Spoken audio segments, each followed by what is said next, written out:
Good morning, everyone. Thank you for attending our second annual research symposium. I just want to let everybody know we will be beginning promptly at 11:45. Unfortunately, the first speaker is not here, but we will actually start with Carnival as a national ritual. So promptly at 11:45.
Good morning again, everyone.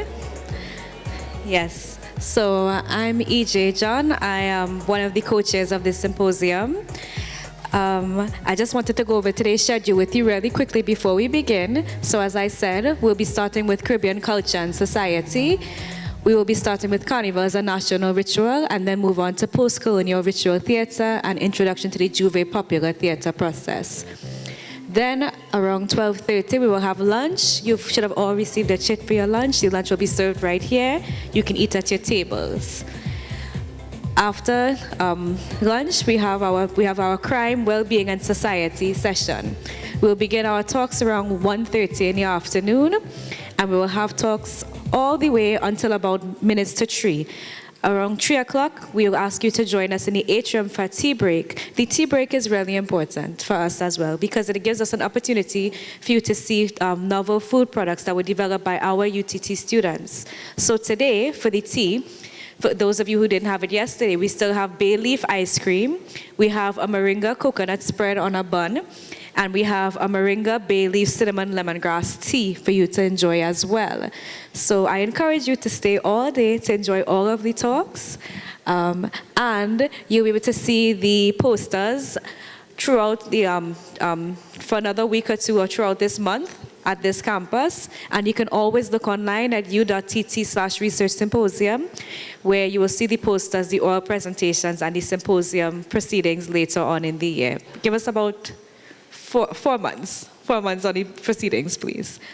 All right. So at this time, I'm going to ask Dr. Kayla Francis to come up, please. She will be our first presenter. Kayla will be talking about Carnival as a national ritual. And not to preempt her talk, but really what she's going to be talking about is the spiritual aspects of Carnival and how if we recognize that, we have to recognize that before we can theorize Carnival. Hopefully I encapsulated that well, and Kayla will go into the more detail. So please welcome Dr. Francis. Okay. Hope everyone is having a good morning. And because we only have 7 minutes, I'll be very, very quick. Oh, pointing it straight ahead. Huh?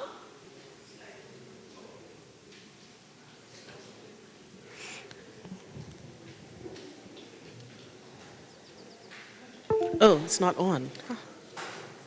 Yes. Right. 3, 4.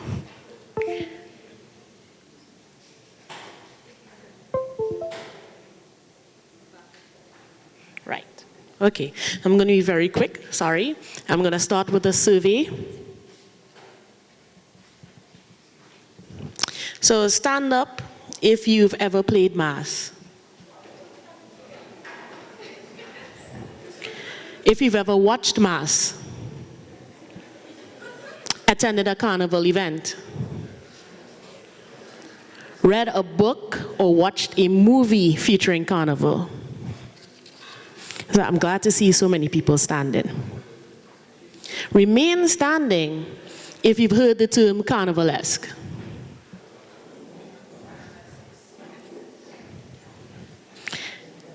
If you've ever heard that Carnival is an African or African diaspora celebration.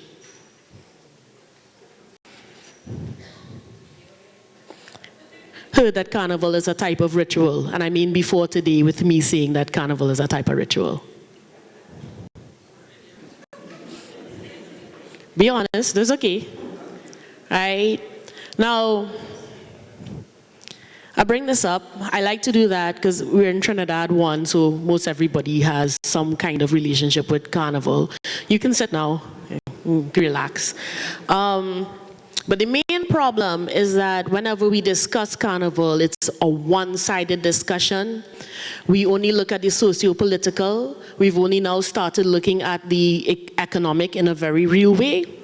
But we do not look at the spiritual significance and the need for ritual in our daily lives. Right? It's a problem because we are not analyzing Carnival to the fullest of its function, meaning in our lives, right?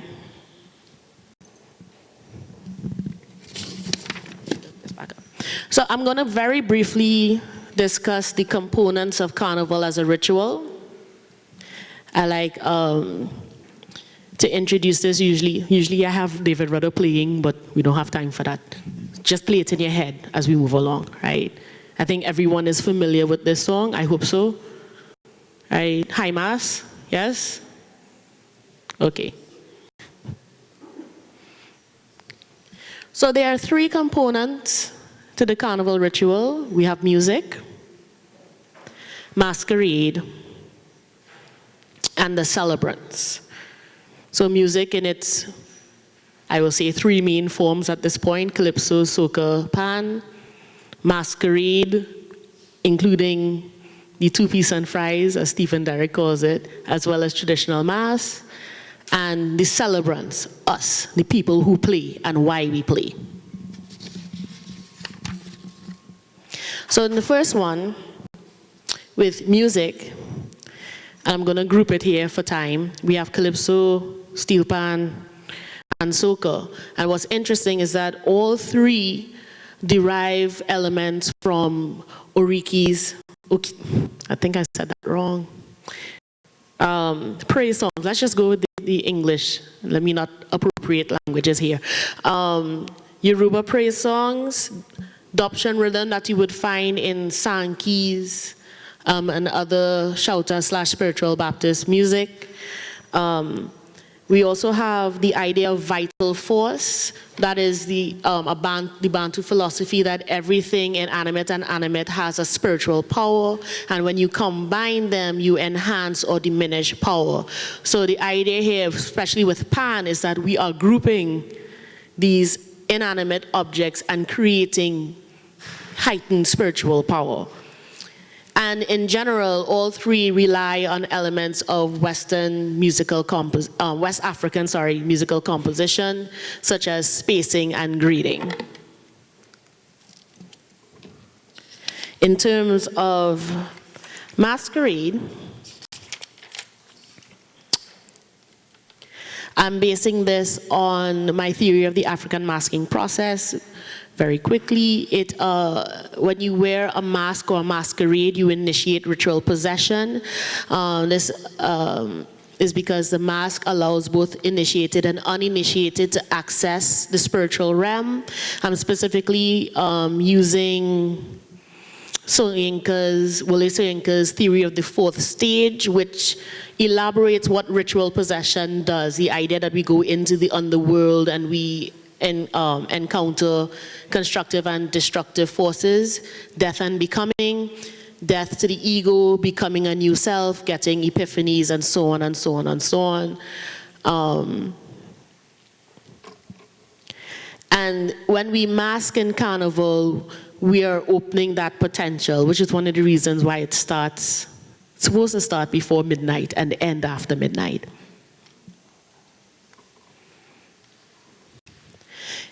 As for the celebrants, I've divided them into three main areas. We had the newly emancipated, and this is a conservative dating of Carnival in Trinidad and Tobago. For example, Liverpool, in his book Rituals of, it's an important book, and I will just stay with Rituals. We call it Rituals for short. Sorry, my memory just went. There's evidence that Carnival-like celebrations from the African perspective predates emancipation, but we usually start with emancipation, and really and truly we should start with 1845, thereabouts. That's when our emancipation celebration gets moved into Carnival, and Carnival changes completely in Trinidad. You have the colonial subjects between 1845 and 1962, so pre-independence. And we have the newly independent and modern participants, right? The celebrants are important because they introduce the element of crisis. No ritual works without some form of crisis being addressed. And it's pretty obvious the crises I'd be relating to each era. in terms of identity, humanization, access to political power, and so on and so on and so on. And in various guises, celebrants have used Carnival, or to paraphrase Kai Miller in his wonderful keynote speech from Carrie Fester, to reinsert the body of the marginalized, right? Now, the litany, and this litany is really from 1962 come forward. It's based on 5 days. Sorry, I forgot to nod. Based on 5 days, we have Fantastic Friday, Panorama Saturday, Dimanche Gras, Carnival Monday, Juve specifically, and Carnival Tuesday, including Last Lap. With Fantastic Friday, and Fantastic Friday raises the energy of the nation. Panorama, because of the link Pan has with Ogun, it clears the pathway for the celebrants to enter into the ritual space. Dimanche Gras is like that moment in Mass, and I'm playing on the word Mass here, where you are invited to offer up prayers for intervention. And this is where we highlight our main national crises.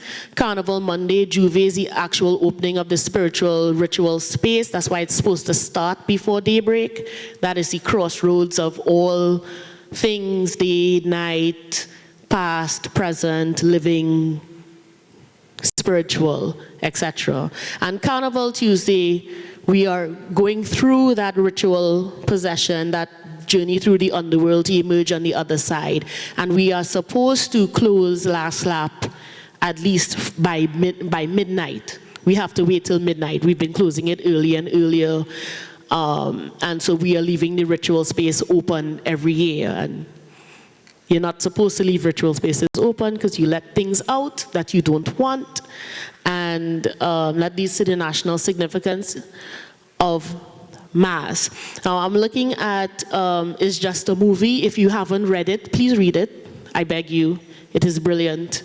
And I don't say that just because I like Loveless, right? But it also recommends Carnival as a healing ritual for the nation, right? So because it brings together various cultures, it releases social tensions, rejuvenates creativity and self-love, and it offers us cleansing, right? Regionally, there are retentions and similarities, right, that links us as a diaspora and allows us to analyze ourselves in a wider way. These are just images of very similar looking Mass. You can guess from which island and from where and where. And if we have time for questions, you can ask me. So I will end with David Rudder. So Carnival Day, everybody come and celebrate because it's open. It's a ritual space that is open. Thank you.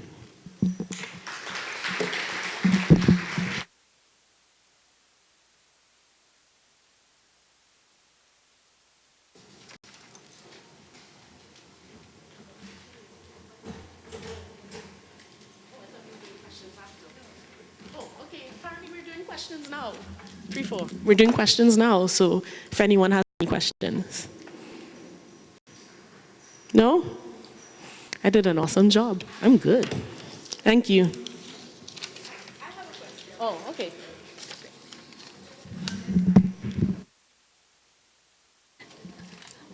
Do we have a question from the audience? Yes? Okay. I'll let him go. Okay.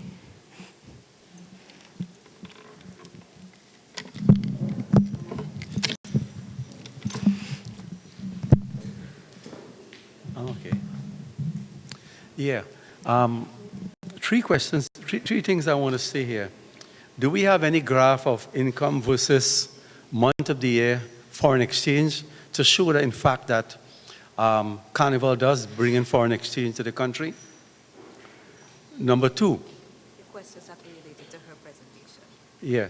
You mentioned a lot about rituals and so on, but I'm a Bible teacher and we give the students posters to write for Carnival time, revelers shall not enter the kingdom of heaven. Galatians 5:21. There'll be no carnival in heaven. The Christian world would never ever accept carnival. What do you have to say about that? There's one other statement I want to bring here, but she told me to ask in relation to what you say about we should have people given a percentage of their income tax to a festival of their choice. Why push down carnival in my truth when I don't support it? We have the Hindus with their Diwali, you have the Eid people, and other people may have different cultural expressions that they will want to finance. Could you comment? Okay. I wasn't really dealing with the economics of carnival. I will leave that to in the very capable hands of people like Dr. Keith Nurse. You can read his writings on the economic impact of carnival. Two, to sound extremely heretical, and I will say heretical and not blasphemous, the idea of ritual is more expansive than the idea of religion. When we say ritual, we don't mean to engage a specific deity, right? The shortest explanation of what a ritual is that it leads you into yourself and connects you with the universe. As a Christian, I engage ritual to connect me with the God in me and the God of the universe. So as an open ritual space, I can use that space to do that, right? I can change the world by using the ritual space to enact the ritual I need to enact. And that's the importance of the celebrant. What is the celebrant using the ritual for? The third, about funding. Funding and policy. As a multi-ethnic society, the government does fund multi-ethnic celebrations, right? Carnival represents, and one of the reasons Carnival was the NCC, the CDC, the NCC was enacted, is because Carnival offers all cultures in Trinidad and Tobago a space for expression. One example I will give you would be the Jab Jab, which is a syncretism first of African, Indian, and European ritual performance. Specifically, the whip can both relate to Kali worship as well as rites of passage from like the Fulani, who whipped to show bravery. All right, there is a great culture in Trinidad of camping where the Christian churches take the people away from Carnival to the beach and so on to camp. Well, thanks for your perspective.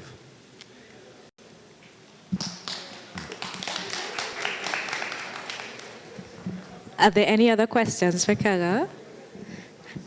Okay. All right, you're good? I think you took all the time for your question. No, we could. Okay, yeah. go ahead. Right. So then I have one. We actually have a question in the back. Yes. Look, there's a microphone right behind the column, sir. Well, in front of the column, I should say. Turn it on.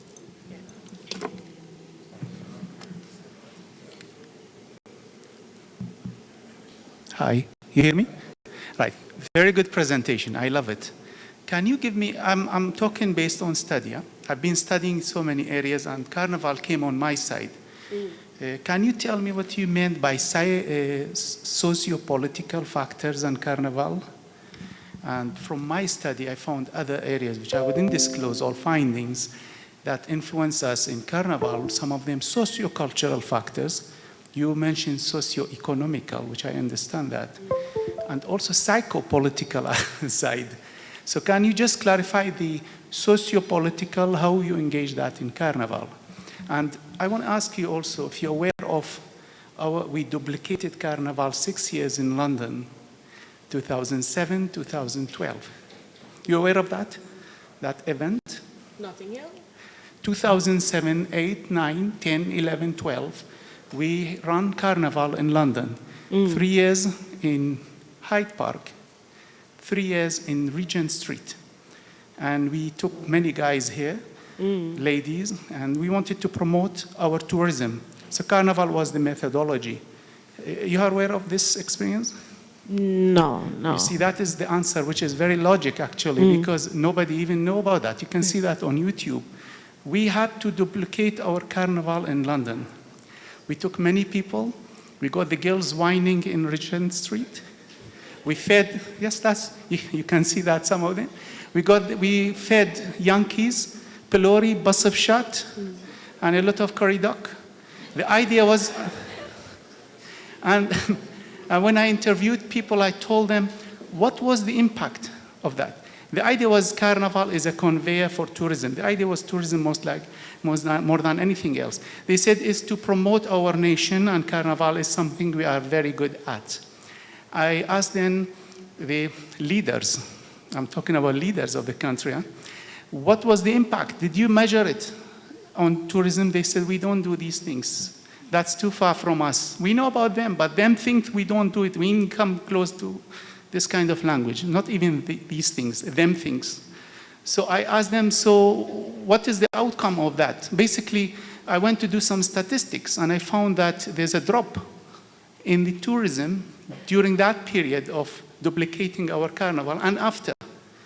Because, of course, if you have Carnival in London, and I am from France, why I should come all that long distance to Trinidad? I will enjoy London, and I will have it safer, and I will be in Carnival and watching all these girls and boys doing whatever and very attractive pictures. You understand me? I have a third point to you. I wouldn't name it. But did you try to survey to see how others elsewhere in the world envision our rituals? I got very kind of sensitive and funny questions about Carnival when I went different embassies. I mean, I don't want to give you, I don't want to say what they told me, but the picture wasn't so good by others. They envision Carnival differently. Are you aware of that? Because here we look at it as a social activity, it's an art, but elsewhere in the world, in some countries, they have different historia, which I can disclose for you after if you want. I wouldn't like to say it in public. But thank you very much. Very good presentation. I like it. Thank you. Wasn't aware of the replication in London. As you know, there's Notting Hill. Short answer, anywhere Trinidadian goes, a carnival is sure to follow. Most of the carnivals in the diaspora were started at least by one Trinidadian and another islander. In terms of the sociopolitics, talking about politics with a small piece, so ideas of identity, gender, and so on. I would go even with aesthetics, ontology, epistemology, right? These abstract concepts that then manifest into actual representations. For example, if you look at Jared Atching's analysis of the Jab Molassie, and I'm assuming everybody know what a Jab Molassie is, right? Right? And the idea of taking this molasses and making the invisible black body visible to the colonizer, right? Because you know Jab Molassie is not just in Trinidad. Jab Molassie is anywhere you had sugar, right? They did that masquerade. So this idea of using the mass as a socio-political tool, if you look at Carnival and how, Calypso and how Calypso has evolved to be the mouthpiece of the people, or as Valentino says, it's the only true opposition, right? And so very often through Calypso, you find out all these scandals.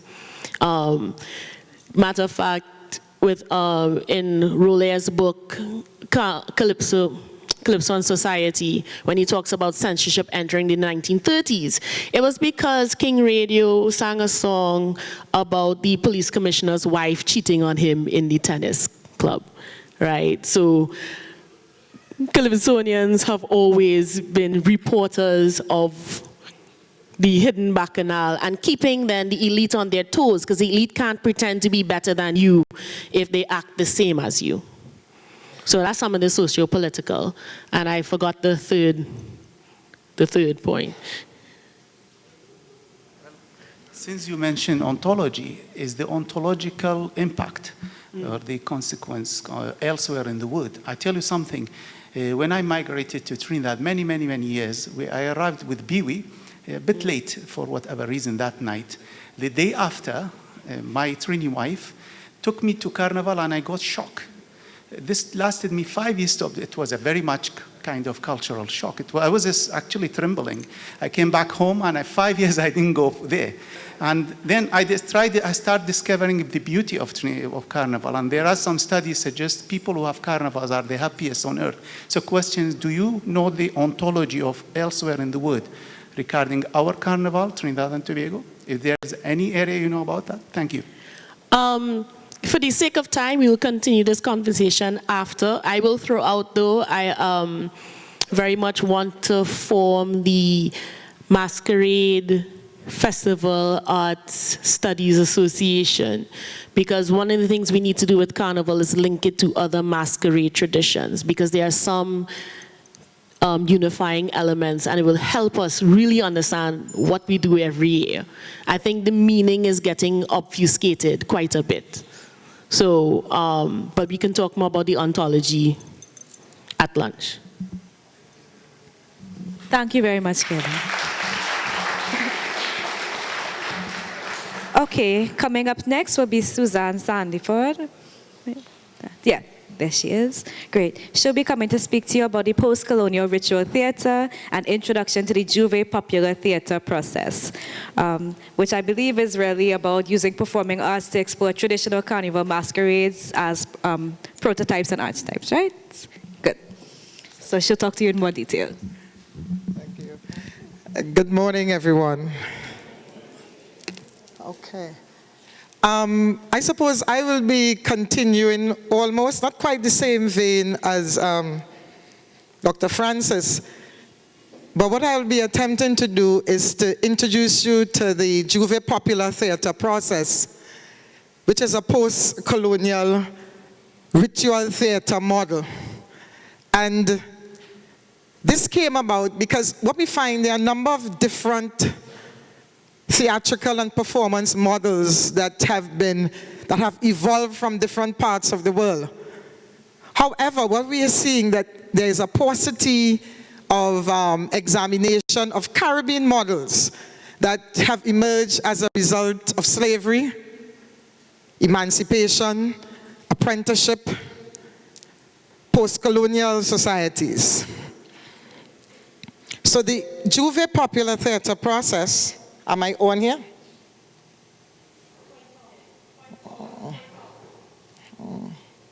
Right. This is a performance model which can be used to train actors to prepare for performance, to engage in play building, play making, play creation, and general performance in the performing arts, inclusive of dance and music. So it can be used as a platform for performance. It is based, as I said, on the emancipation performance traditions, and in particular, the Trinidad and Tobago Carnival Juve, and the traditional masquerade and rituals that obtain. For example, the process can engage in intergenerational memory, where you have hybridity of the European, the American, contemporary globalization, American, even information technology and social media, and how it has impacted post-colonial societies, and how we perform, what we perform, how we do what we do on a stage. So just a basic introduction to some of the more well-known methods of performance and acting. Normally when we think of acting, we think of performance. Most actors and actresses would be familiar with Stanislavski, the what-if role immersion, certainly the theater of Chekhov and of Brett, which is also similar to the Juve Popular Theatre process, but yet still they are different. Normally, the traditional performance, traditional theatre, it begins with a script. You have fixed interpretation. The performance spaces are normally quite fixed. Normally, the proscenium arch is used.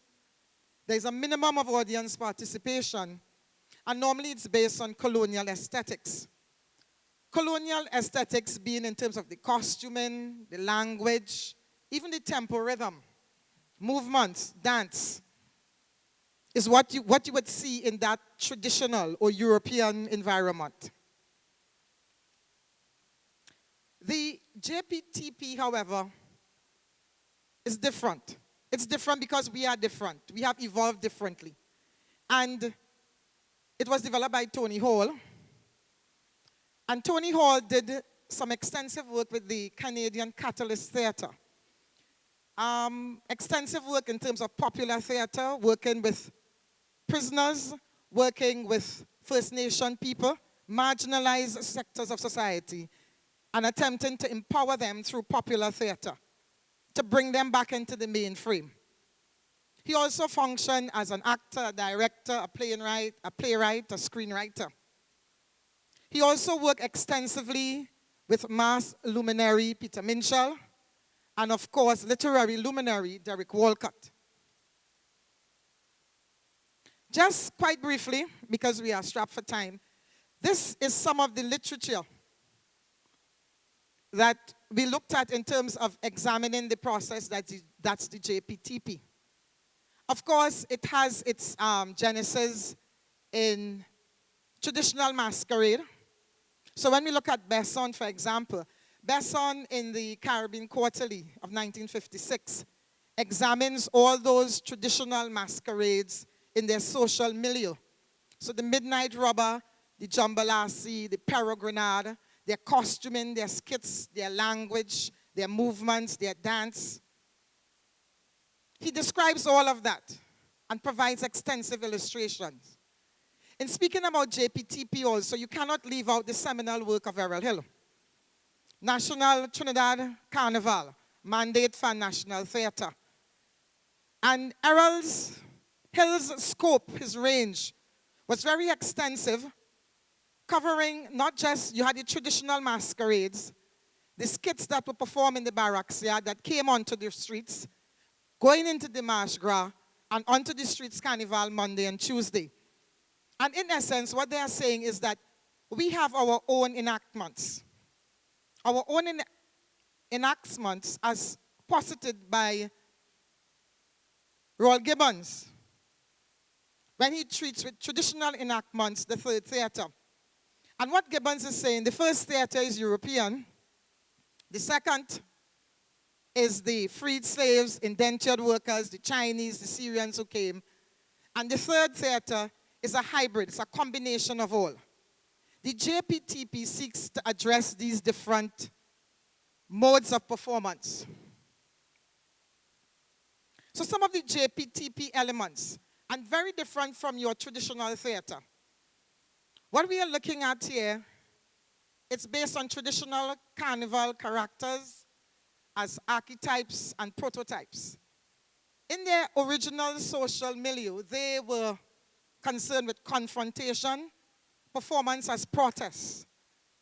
When you saw a jab, a midnight rubber, a baby doll,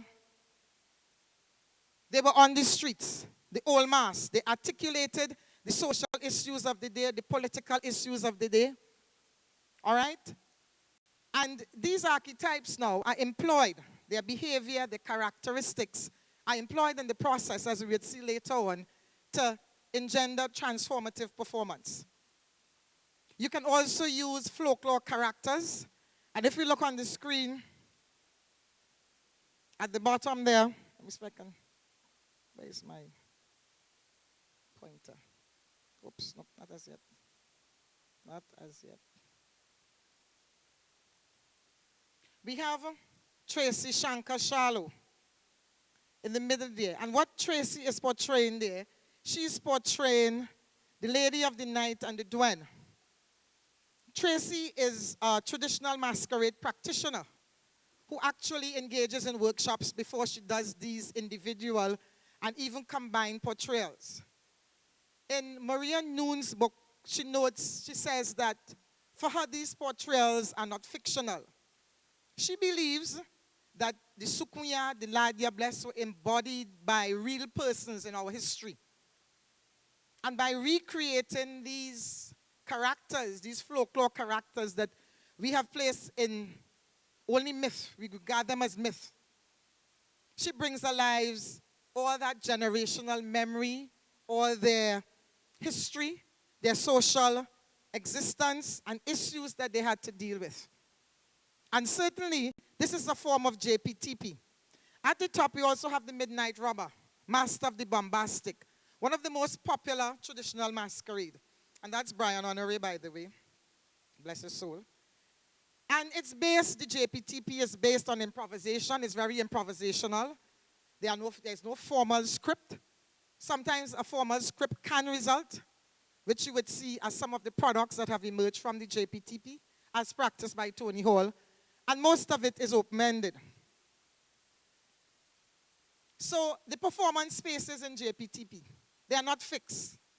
They are decolonized spaces, as we refer to them.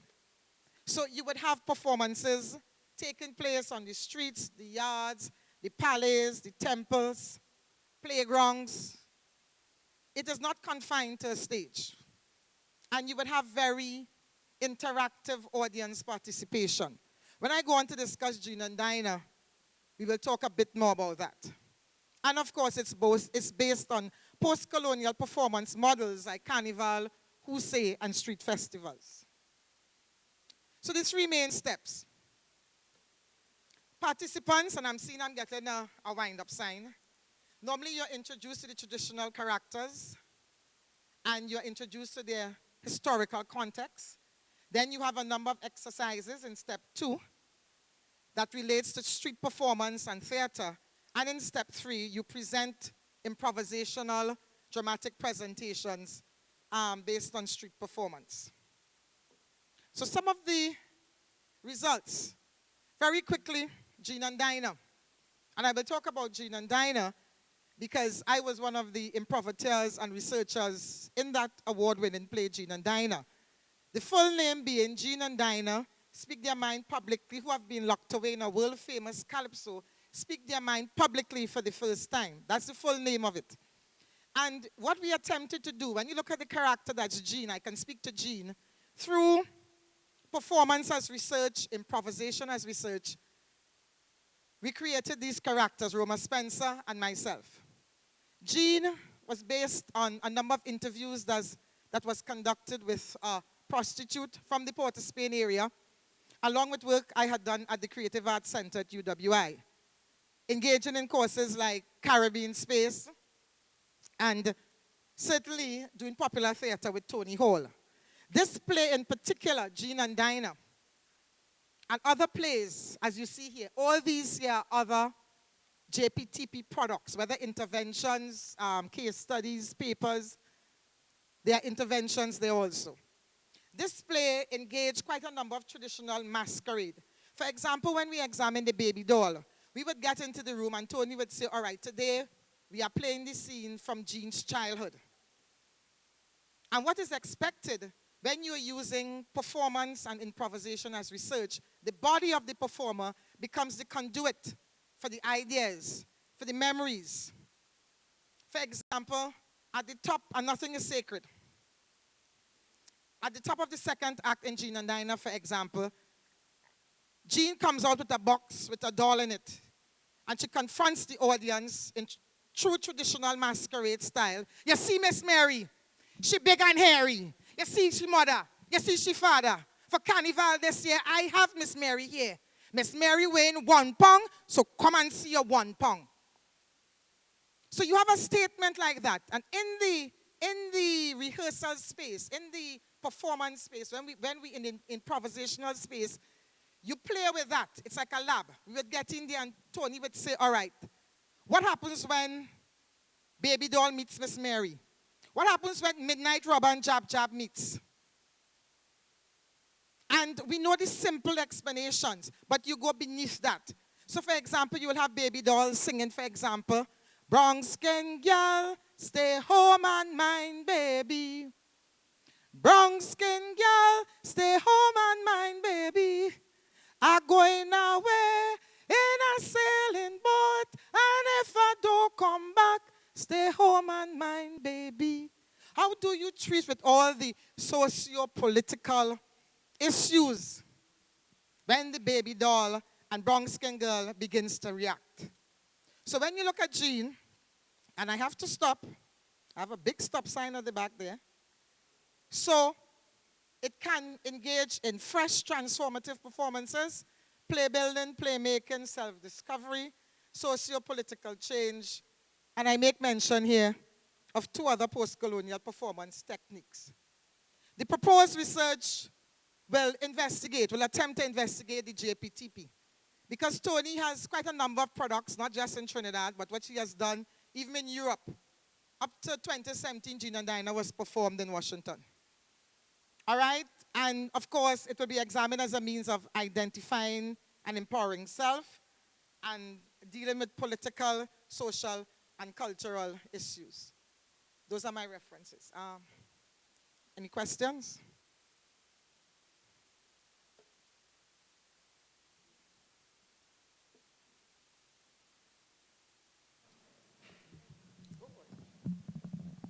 Hi, good day, Susan. An amazing, amazing presentation. Congratulations. Thanks, Michael. Just one question. Of course, you're familiar with Peter Brook's Empty Space and his categorizing theater into pretty much 4 major categories. The deadly theater, holy theater, rough theater, immediate theater. What would you say Juve popular theater process would fall under based on Peter Brook's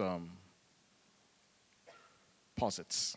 All right. Well, I'm not an expert on Brooke. I'm familiar with it. I'm not too sure which category it will fall in.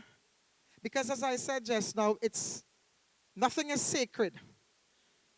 When you deal with the JPTP and you're dealing with protest theater and performance of, protest, revolution, political theater, nothing is sacred. So it means that, and you don't want to confine it because it's not static. It's very organic. And every performance is not the same. And it's not based, how should I put it? It can be based on an individual. It can be based on a group, an organization. It's applicable across quite a number of different scenarios. So I don't think I want to box it into any particular genre. Any other question? I can hand them back to Dr. John. She's covered. Thank you.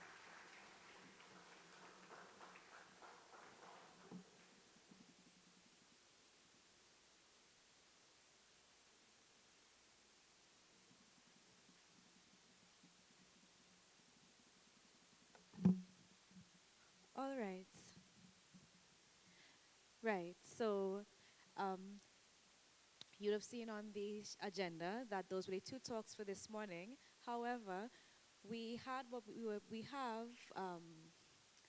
a PhD student, right, who actually has a 3-minute presentation that I think will actually tie together these 2 presentations and some questions and comments we've heard. So I've asked her if she could just present in 3 minutes before we go to lunch at 12:30, right? It is a 3-minute presentation. So just a little bit of talk, she will talk a little bit about her thesis work. Please welcome Ms. Josephine Torrell Brown, sorry. Right. And if her name sounds familiar, it's because she has an Arts of Research piece out front. So maybe you would have seen those pieces on the easels. Please take some time to look at them and read the abstracts on them as well. Thank you very much. Good morning, everybody. All right. So we are quite familiar with an issue in Trinidad and Tobago. We have had a history of economic challenges and recessions, and it can be ascribed, according to some researchers and some economists, that it's based on our dependency on oil and gas. So that is our problem in a nutshell. What is a possible solution? Now, that problem has its effect or effects of things like unemployment, low government revenue, fall because of the falling gas and oil prices.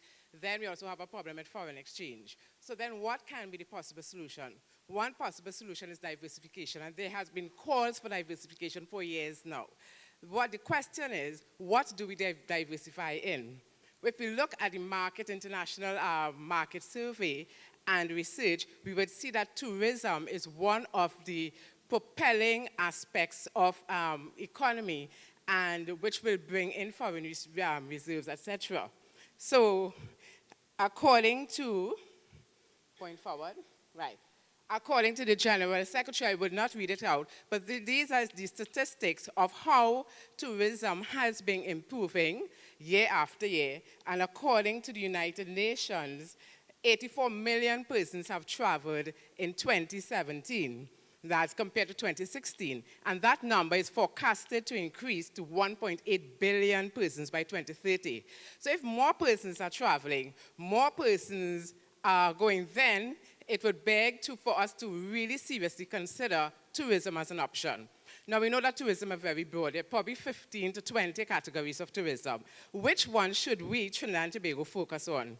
I am proposing cultural tourism because cultural tourism is one of the most fastly driven forms of tourism now. Why is that? Because persons are looking for an experience, and there is what the theory of the experience economy, meaning that persons travel to other places to get an experience, to have fun and enjoyment. And according to Stasiak, he says that long ago, the old model of tourism is 3 S's, sun, sea, and sand. But the modern or new tourism is now 3 E's, education, entertainment, and, thank you, education, entertainment, and enjoyment. So Trinidad and Tobago is well poised. So my research is proposing that we use all forms of cultural tourism, intangible cultural tourism, in the forms of the performing arts, as pull factors to bring persons to Trinidad and Tobago. And we know not only for Carnival, as the gentleman was saying, for Carnival, throughout the year, we have all these different cultural events and festivals. We have Hosea, we have Emancipation, we have Diwali, we have many different forms of cultural activities. And if we look at what is demonstrated on our stages now for Carry Festa, we know for sure that we are well poised. So therefore, my proposal is intangible cultural tourism as a form for economic diversification. I thank you.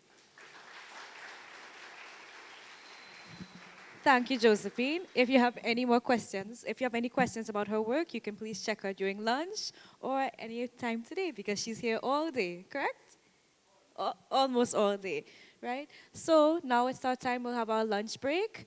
Right? The lunch will be served here, as I said before, and then we will begin again at 1:30 with our crime, well-being, and society theme. Thank you for being here today, well, for the morning.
Hello again.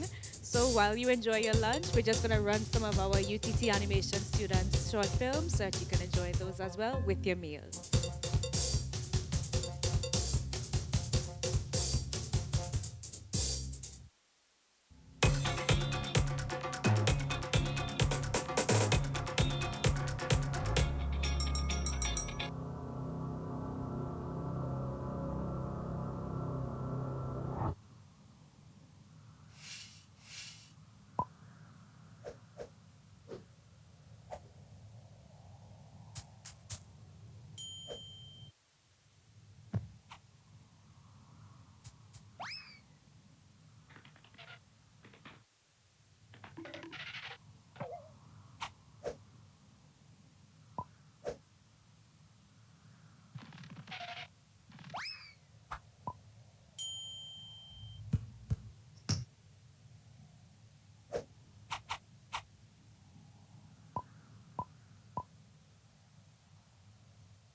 are not one of us.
Hi.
Malaika, why would you invite this treacherous swine to Abdul, hi.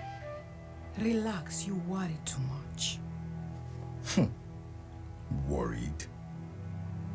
This is simply an abomination of the highest order. A queen must never stoop this low. This abomination will save Azazian lives.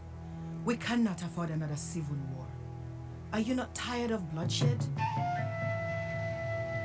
Very well. Raz!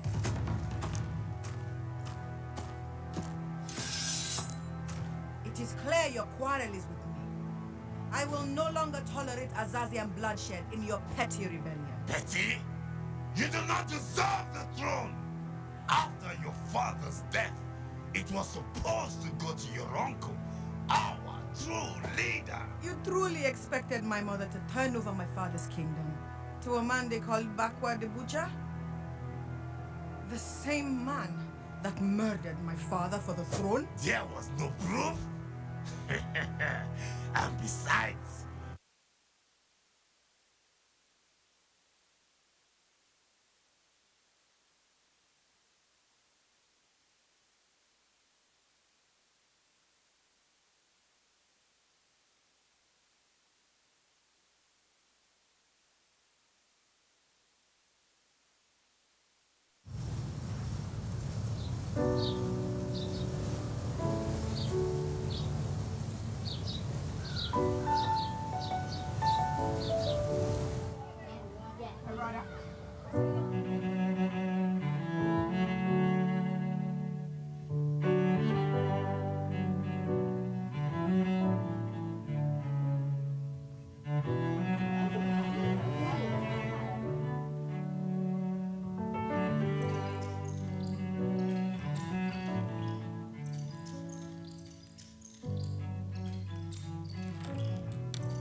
You are not one of us.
Façon channel on there.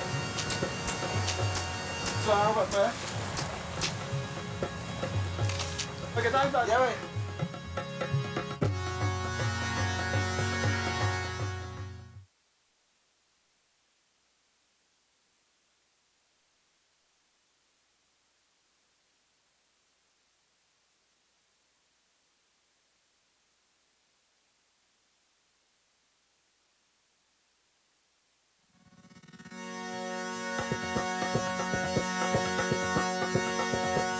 Façon channel on there. So how about that? Okay, thanks. Yeah, wait.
Hi.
Good afternoon, everyone. All right, it's about nearly 1:30, so we're beginning again. We're going to be starting our crime, well-being, and society session. Our session co-chair for this afternoon is going to be Professor Kevin Haynes. You're applauding me, I haven't even spoken yet. You don't know what I'm going to say, do you? Welcome everybody to the Crime, Wellbeing and Society session. As EJ just said, my name's Kevin Haynes and I'm Professor of Criminology and Public Safety here at UTT. I'm going to share the presenting this afternoon with Dr. Linda Mohammed, but she's also presenting one of the papers, so she'll take over about halfway through. Crime, it seems, is a national obsession in Trinidad and Tobago. And whilst freedom of the press is a very great thing, the media tends to just focus on all the crime that's happening. The presentations that you're going to hear this afternoon will begin to look underneath some of the crimes that are happening. We need to understand why we've got the kinds of crimes that we have in the numbers that we have committed by the people that we have. We need to look underneath what you read in the media every day, what's scaring the bejeebers out of everybody. We need to understand some of this stuff before we can begin to move to do things that are positive about it.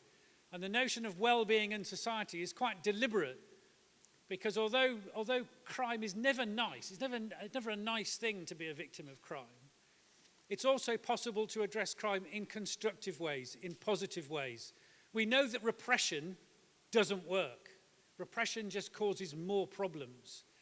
And so the work that you're going to be hearing about today, in the broadest possible sense, is beginning to address how we can do something constructive, something positive to deal with the crime situation in Trinidad and Tobago. So I hope you enjoy the presentations that we've got for you today. They're very fast and furious. We've got 12 minutes for each one. So that basically means about 7 minutes for the presentation and then 5 minutes for questions.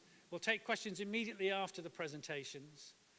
And we've got 7 or 8 to get through, so hopefully we'll get through this without any particular problems. So I'd first of all like to welcome to the stage Mr. Adesh Miraj, please. Is he here? Here he is. He's coming.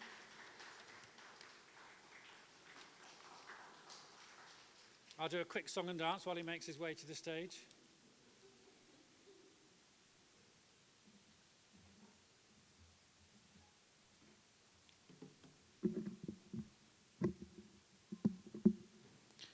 Thank you. Good afternoon, everyone. So this afternoon I'll be presenting my research titled A Novel Approach to Traffic Light and Road Sign Detections Using Machine Learning Techniques. Is the pointer working?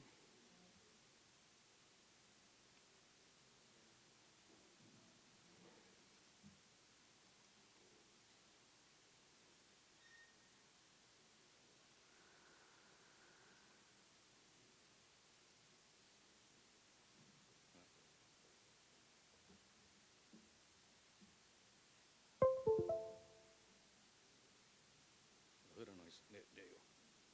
Thank you. So with the search for alternative energy sources, we see companies like Tesla invest a lot in the electrification of the automobile. As we know, they recently released a lot of electric cars with autonomous and semi-autonomous features, and they are looking at the development of a fleet of driverless trucks, electric trucks for use in the US and Sweden. So this is slowly evolving into a new industry, right? Driverless cars. And one of the goals of the university is to focus on local and global research, which is why we decided to get our feet into this problem area. So this is why we decided to focus on the recognition of traffic lights and road signs. The base technology for this is, of course, computer vision, specifically object recognition and detection using machine learning and image processing. So this is some supporting material for the project. Of course, we wouldn't have time to go through all of this, but point to note, bullet number 4, urban areas provide a new set of challenges which require more sophisticated algorithms. So this is why this is still an open area of research. Other supporting material, this is what other companies are doing with this technology. Google's driverless car, and of course Volvo is also trying to develop a truck to compete with Tesla. So the goal of this project is using a visual approach, and only a visual approach, accurately detect and classify both traffic lights and traffic signs in real time, and maintain real-time performance throughout the duration of the input stream. The real-time processing is the difficult part of this project because of the amount of data we have to process. So for this prototype, we use HD video 720p. When you do the math, that works out to a little over 900,000 pixels. If you take the 3 color spaces into account, red, green, and blue, that works out to a little over 2.7 million pixels. You have 30 frames per second per video, so for 1 second of video, you're looking at almost 83 million calculations for one operation. And of course, you can't find a traffic light with just one operation, there's multiple. So when you're dealing with these kind of numbers, it tends to become difficult very fast. So on the machine learning side of things, we decided to go with a linear support vector machine for 2 reasons. One, there was a lot of literature that supports it, and 2, the linear support vector machine answers questions in a linear manner. So it gives yes or no answers. Is it a red traffic light or not? Is it a green traffic light or not? Is it a stop sign or not? So it's easy to make decisions based on that kind of feedback. So the architecture of the prototype, we went with 5 linear support vector machines, 2 for traffic lights and 3 for road signs. We didn't focus on all the traffic signs. We decided to focus on 3 for this prototype. Training material, we used the Bosch traffic light data set. This was taken online, and also local videos taken in Trinidad using a smartphone. So sampling techniques, again, the prototype was tested using the online data set, the Bosch data set I just spoke about. Real-world testing using the videos we took here in Trinidad, and from those videos we generated our own machine learning training set, and that was also used not just to train the prototype, but to test the prototype for accuracy. So the results, using the online data set, we achieved 85.3% accuracy. Some misclassification was due to some dark patches and whatnot, but mainly it was due to a red and blue filter that was applied to all the sample images in this data set. Of course, we could have refined the prototype to increase the accuracy here. However, we took the decision to focus on data taken from a local context here in Trinidad and Tobago. So for the local data, a total of 6 smartphone videos with over 30 traffic regions each. We achieved 5 or less misclassification per video. So at its worst, 83.3% accuracy, and at its highest, 98% accuracy. This is an image showing the prototype in action. So you see it actually classified the traffic light objects and ignored all the other objects on the frame. So that works pretty well. We also achieved nighttime functionality. So even though it's a visual approach and there's an absence of light, it was still able to function at night. The traffic signs, we achieved less desirable results, and this was due to pixelation. So as you know, smartphones, there's a lot of algorithms that smoothens the image, beautify. You take selfies and whatnot, to smoothen the face and whatnot, especially for the woman. So that's not really good for this sort of project. On the left here, this is a no parking sign. And due to the pixelation, again, it was almost impossible to find. Now, looking at the image on your phone, it would seem okay to your eye because you're looking at it in your color space. When you take it to another color space is where the pixelation becomes apparent. For example, this. So, to work around the limitation, we decided to take another video and focus the phone to the left-hand side of the screen, of the vehicle. So in other words, where the signs are likely to be, just to decrease the amount of pixelation that took place. Using this video, we achieved 73% accuracy. Again, not very high, but it proves that with higher input quality, the results would, the accuracy would increase. So this is a screenshot showing the detection of a road sign. Quickly, some use cases and commercialization. So this technology could be used to develop a general purpose driver assistant, specifically for Trinidad and Tobago, or international, depending on what you train it on. Again, this technology could be applied to any unstructured problem. If you want to locate brain tumors, you can. You just need to train it on locating brain tumors. And of course, we like to look forward to the development of a driverless car kit. So Tesla is focused on releasing brand new vehicles. We are looking to convert existing vehicles to have semi-autonomous features. Future work, again, this is ongoing research, so we'll work towards increasing the accuracy, especially at night. But future work, we would like to integrate this with an actual vehicle, have it working on a 12-volt power source so it could function on regular gasoline-powered vehicles, and possibly work towards an MPhil or PhD. So to conclude, the contribution for this project, image processing, the creation of a machine learning training set. We implemented 5 support vector machines, and we developed a functional prototype to test the algorithms. Quick acknowledgements, Dr. Loris Phillips, he's my primary supervisor, Mr. Fitzroy Saunders, and Ms. Lisa Warwood. This video shows the prototype in action. So, pardon the choppy video, but I was trying to record it on a laptop, and just recording, it took about 80% of the CPU. So there was no processing overhead left for the program to run. But it still shows the detection of the traffic lights. Notice that the boxes around the traffic lights are not a static size. This again was due to pixelation. Again, with a higher quality input, this should be rectified. So at this point, I'll start taking questions.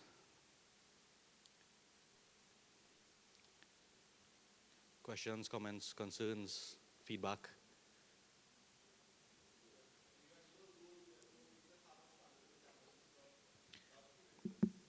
Exactly. Mm-hmm.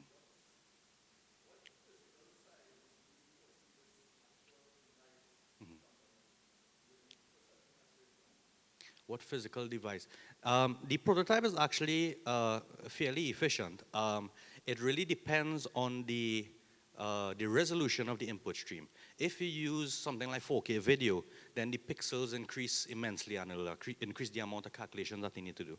But as long as the resolution is reasonable, for example, 720p or even 1080, it could actually run on a Raspberry Pi just fine. Yeah.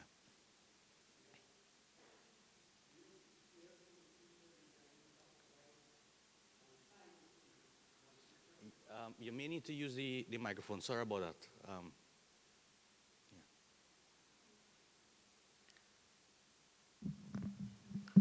Okay.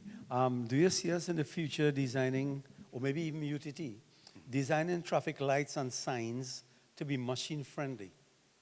As a model to use maybe all about in the world that wants to implement the technology? Well, I believe that as the industry grows, eventually the signs and whatnot will have to cater for these vehicles, so making it easy to recognize from a video input. However, it will require legislative changes and whatnot, so it may not be done in the short term, but definitely as the industry grows and lawmakers become aware, changes will need to be made. Yeah.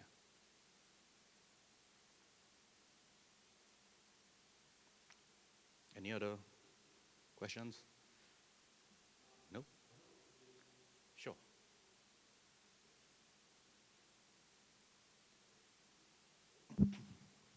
We are beginning to send satellites to explore the galaxy.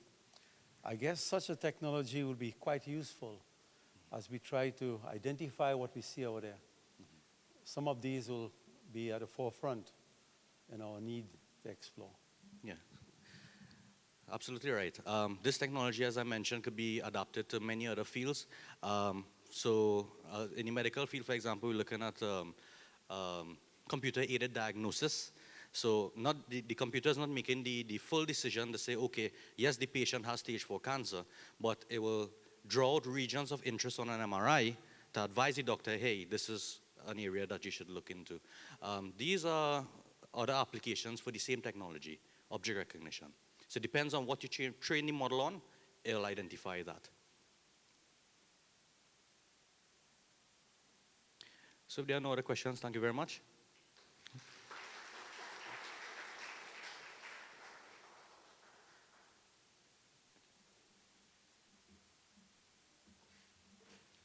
Thank you, Adesh.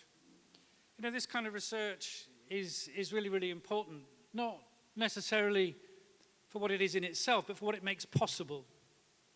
Not only can this research lead to improvements in traffic flow, which will mean that my colleagues complain less about driving to the office from south every day, not only will it lead to fewer accidents on the roads, but also it's going to lead to improvements in vehicles that mean that when I drive up the highway, I'm not breathing in lots of diesel fumes from trucks that are killing me and your children. The World Health Organization estimates that due to pollution, it takes 5 years of a person's life. That's 7.5 million years off the life of the population of Trinidad and Tobago. That far exceeds the murder rate. And it's technology like this that's going to mean that Adesh in 10 years' time is going to be a multimillionaire. And that's why I'm being so nice to him now. Thank you, Adesh. I'd like to introduce now Dr. Linda Mohammed, who's one of my colleagues, so her presentation is going to be brilliant.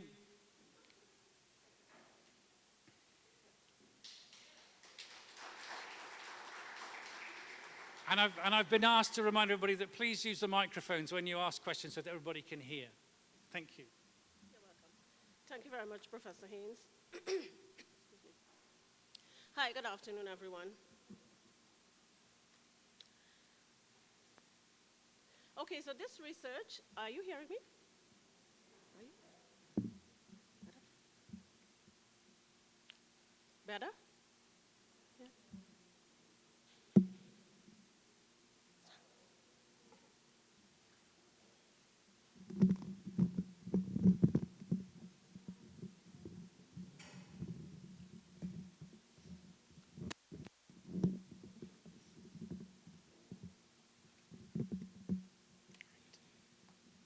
Yeah, okay. Thank you. Okay, good afternoon again, everyone. This research was done in collaboration with Dr. Rhoda Mohammed, a colleague, academic colleague at UWI, who could not be here for the presentation, so of course I'll be presenting on our behalf. Our research is entitled Men Who Endure Intimate Partner Violence, an exploration of their help-seeking experiences. Now, as you are well aware, a lot of research exists on domestic violence, intimate partner violence. It actually falls under the broad umbrella of gender-based violence. The thing about it is that the literature focuses primarily on females and female abuse. So let's take a look a little bit. Some of the introductory information: intimate partner violence is a social problem, a public health problem, and also a violation of one's human rights. There are many forms of intimate partner violence. Inclusive of these are physical abuse, sexual abuse, psychological abuse, psychological or emotional abuse, financial abuse, and stalking behavior. Like I said before, the majority of the research on intimate partner violence has focused largely on male perpetration and female victimization. So the emphasis has been on males as perpetrators and females as victims. But we know for a fact that there are males who are being abused, there are males who are victims of intimate partner violence. And what we attempted to do is basically to address an existing gap in the research, because a glance of the literature suggests that it's an area that has been largely underexplored. So qualitatively, that is. So this is what we attempted to do in our research with respect to intimate partner violence. All right, in terms of the literature, males face severe obstacles whenever they have to report incidents of abuse. In fact, most males tend to keep their victimization a secret, simply because of the embarrassment that they would face, or they're likely to face, or they feel that they would face or endure if they were to come forward. In addition to that, we know about gender role socialization and the fact that there are notions of male and female in heterosexual relationships. In other words, males are socialized to behave in a certain way, females are socialized to behave in a certain way. And males have been socialized to really withhold their emotions and not be expressive. So you'd find that males who have been victims of abuse, they tend to not share. Or even if they do, they would keep it in close quarters, like, you know, maybe a close friend or something. But in terms of getting it out there, making an official report to the police and stuff, they usually don't, simply because of the fact that they feel they would be ridiculed, or they might have heard of other persons who had shared or went on to make a report to the police and were ridiculed as well. And for those reasons, they tend not to divulge that they're victims of abuse. The other issue is that I alluded to, but I didn't use the phrase itself, but IPV has been framed as a woman's issue. So whenever people hear about intimate partner violence, domestic violence, they automatically assume, okay, it's a female victim, right? It's also related to what is called the gendered paradigm or the gender paradigm. Male victimization in the Trinidad and Tobago context and even globally, based on the literature, the criminal justice system does not pay sufficient attention to male victimization. And when I say the criminal justice system, it includes the police, the courts, etc. The criminal justice system in Trinidad and Tobago is no different from criminal justice systems in other parts of the world and in other jurisdictions. For the purpose of this presentation and in the essence of time, I must say that this is really part of a larger piece of research. But for the purpose of today's presentation, I'm only focusing on 2 of the 4 research questions. The first one, how do male victims of intimate partner violence describe their reporting experiences, and what are some of the challenges they face in seeking help for their abuse? In terms of the methodology, we utilize what is called interpretative phenomenological analysis. So qualitative researchers here would be very much familiar with this methodology. And particularly in terms of the research design, we use a case study, the idiographic approach to the case study, meaning therefore that we did not look at the collective experiences of the persons interviewed, but we looked at their individual experiences. The sample size for this qualitative piece was 4 for today's presentation, but the larger sample size is actually 9. The sampling technique was purposive sampling, and all participants were above the age of 18, and they were in heterosexual relationships. They were also recently victims of abuse. So at the time the interviews were conducted, no interviewee was actually undergoing the abuse. That was very important to do for 2 reasons. One is that if they were currently being abused, the situation would have been fresh in their head. They probably would have been too traumatized to even talk about it, or they might not have wanted to talk about it at all. And the other is that getting them after, some of them would have had time to deal with their reality, to realize what was going on, and to be comfortable in their skin to be able to talk about it in retrospect or a little bit after. It's a very sensitive issue because if you have been a victim of abuse and you probably didn't have sufficient time to heal, because sometimes it takes weeks, months, even years, depending on the support systems you have in place. But we are very mindful of the fact that it's a sensitive issue, and therefore we paid attention. We, as the researchers, paid attention for any particular signs of stress or trauma associated with the interviews, so we would know whether or not we should forego a particular question or, take the question in a different direction so that we don't encourage any sort of discomfort. In terms of the ethical protocol, of course, we also indicated to participants that they are free to withdraw from answering a particular question. Okay? And of course, data were collected via semi-structured face-to-face interviews. Again, all ethical protocols were observed in keeping with research involving human subjects. Informed consent, confidentiality, anonymity, all those issues were adhered to. The data were analyzed using the steps outlined by Smith, Flowers, and Larkin in 2004. And out of the analysis of the data, 2 key themes emerged. One, reporting incidents of abuse is actually a double-edged sword. Most of the times you find that the abuse, based on the interviews that we did and the information obtained from the participants, a lot of them were very, very, very embarrassed by the situation, so much so that they didn't want to speak about it at all. Now, I don't know to what extent you can read all those, but I'll just highlight a couple things for you. In terms of life being threatened, we had one interviewee who said, I was in bed sleeping, I had on my jersey, and she poured hot water from a thermos on top of me. Right? So the other one, preservation of public image, is a male thing. So therefore, if I report it, I'm going to be emasculated somehow. And embarrassed by the situation, I never speak because it was kind of embarrassing for me as a man. The other key theme that emerged is lack of professionalism from law enforcement officers when reporting abusive incidents. And you see to the left things like insensitivity, inaction, humiliation associated with the comments made by the interviewees. The quotes on the right are actually the exact words of the respondents or the interviewees. So in terms of insensitivity, it's something that's happening on a daily basis. When I went to make the report on nearly all the occasions, I was treated as if I was the abuser and not the victim. I made the report right there in front of her, and they took the report and they said nothing to her. And in terms of humiliation, nearly on all occasions, I had to tell the officers, it's I who come to make the report, because usually when they see a male and female approaching a police station, it is natural to assume that the woman is the victim and the male is the perpetrator because of the whole gendered paradigm that exists within the criminal justice system and even in larger society. So in conclusions, we have that males certainly did not feel safe or confident to report the abuse simply because they felt that persons would not empathize with them and they would not be treated fairly.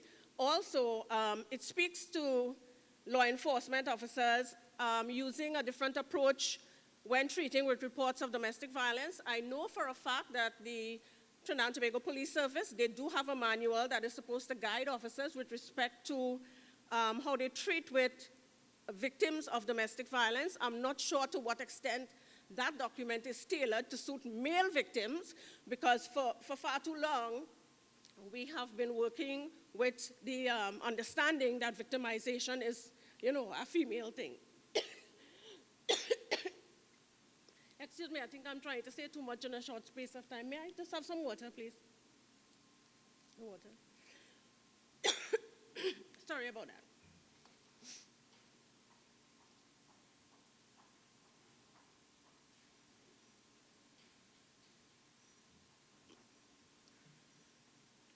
Right, so having said that, in terms of the recommendations,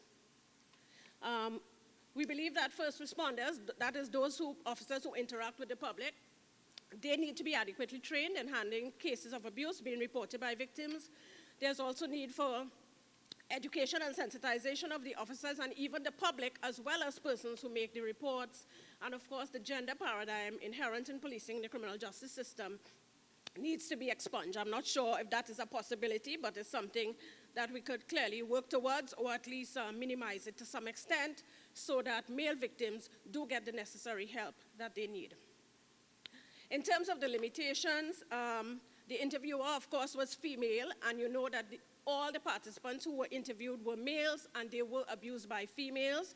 So there may have been an issue with respect to the information that the victims would have given, because it may have impacted the extent to which they gave details of their abuse.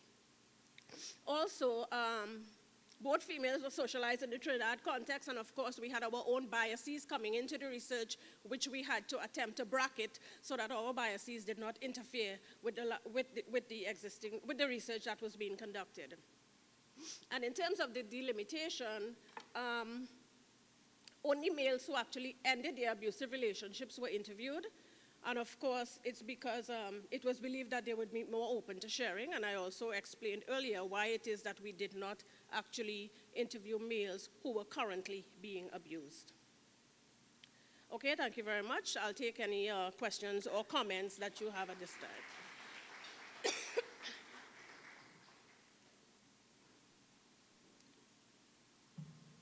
Dr. Mohammed, is your research going to address the question of sexual perversion, where some people like me like to be strapped and whipped and handcuffed, and when you overdo it, they say it's now IPV?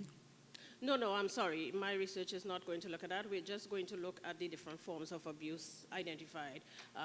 But we're not going directly into specifically sexual abuse or anything like that. Because the thing is, we're not focusing on any particular type of use, just abuse in general. Yeah.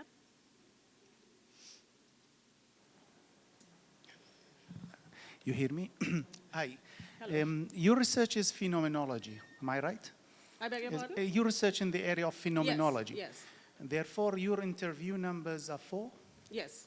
And that is to get in-depth interview. Actually, the entire sample is supposed to be 9. We have only presented on the first 4 participants. The research is actually ongoing. Okay, Yes. so then my question will make no sense, because I know in phenomenology you Yes. need less number because it's very deep, Yes. but 4 is not enough. Right. Right. Yeah. Did you try to study the process leading to this phenomena, or you are not doing that? No, we are not doing that. We're not doing that. We're just capturing the lived experiences of the participants themselves based on the interviews. All right. So why is it living experience? You capture the reality, and then you categorize it into themes, reduce it, and then report on findings. Am I right? Yes. Why didn't you try to do it within the context of grounded theory approach? Okay. Well, because I am more familiar with the phenomenological approach, and grounded theory is not really my area. Yes, so that would be something totally new to me, but we do intend to do further research in the area of intimate partner violence, and maybe grounded theory could be explored then, you know? Right, Yeah. because I'm sure you get that name, John Cresswell. Yes, yes. Mike is on Joseph Maxwell. Yes. Good. And these people advise that in a research like this, since you are ongoing, there will be a process associated with the end product, which is phenomena. There's a process and there is a phenomena. Yes. Phenomena mainly is about those variables which you try to discover, because you don't know what variables, categorical variables associated with your study. True. You want to find them, that's your finding, which is excellent. But they advise that in a case like that, you should really tend to use the constructivist grounded or pragmatist grounded theory approach, because that's the only way that you can explain the experience. I understand when you talk about the lived experiences phenomenology, Yes. but not all the time. With the grounded theory, you capture the process associated with this lived experience. And in my opinion, your research will become much more positivist approach, close to, which you try, that's why you put brackets to avoid biases, if you follow the grounded theory, because it's much more closer to the positivist than the phenomenology, which is very much subjective area. And I'm just giving the suggestion that you should really, at some point in time, include some kind of code reduction using the grounded theory approach only on the area of a process. But I like what you do. Thank you. Okay, well, thank you very much for that constructive comment. And as a young researcher myself, I think I have ample time during my career as a researcher to employ grounded theory. In fact, I promise you I will utilize that in the future for some research that I wish to undertake. All right? Thank you very much. I appreciate the comment.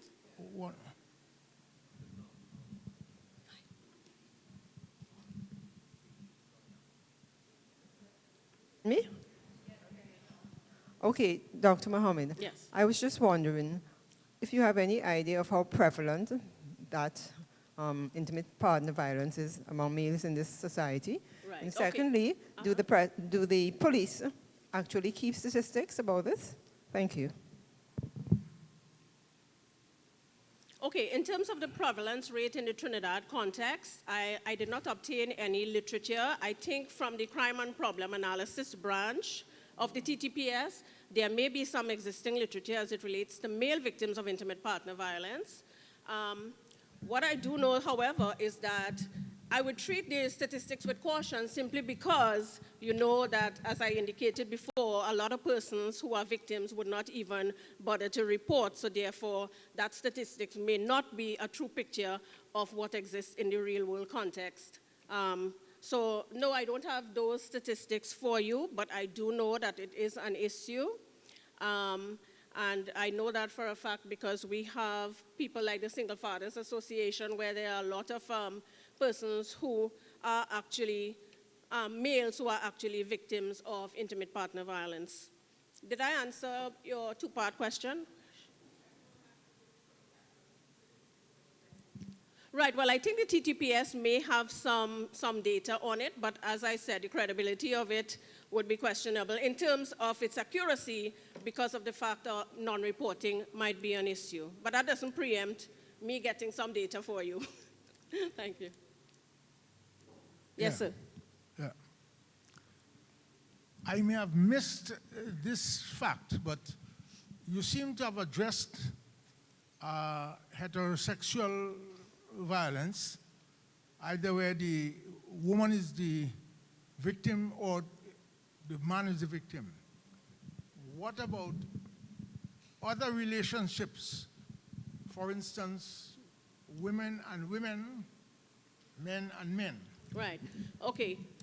No, this research did not address that, but in preparing for this research, I have seen that there exists some research or some data on same-sex relationships, violence within same-sex relationships, which happens to be common and prevalent, but this research did not incorporate that. Maybe future researchers may want to do that, or even myself in the future would probably take a look at same-sex relationships and abuse within them.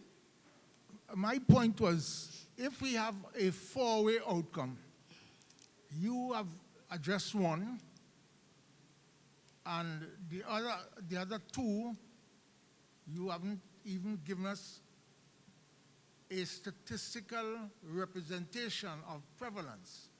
So that, for instance, the police data, whether that will reflect these four categories of abuse.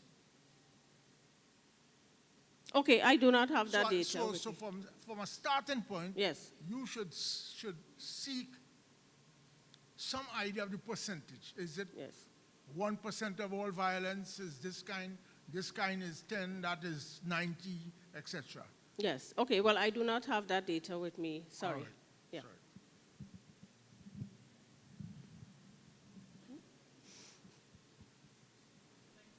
Okay.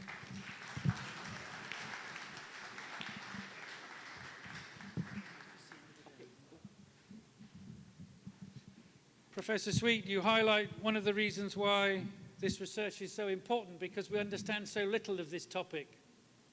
The research that Dr. Mohammed and her colleagues are undertaking may not have answers to all the questions, but at least we're beginning to open up that area of research, beginning to look at the nature of the problem.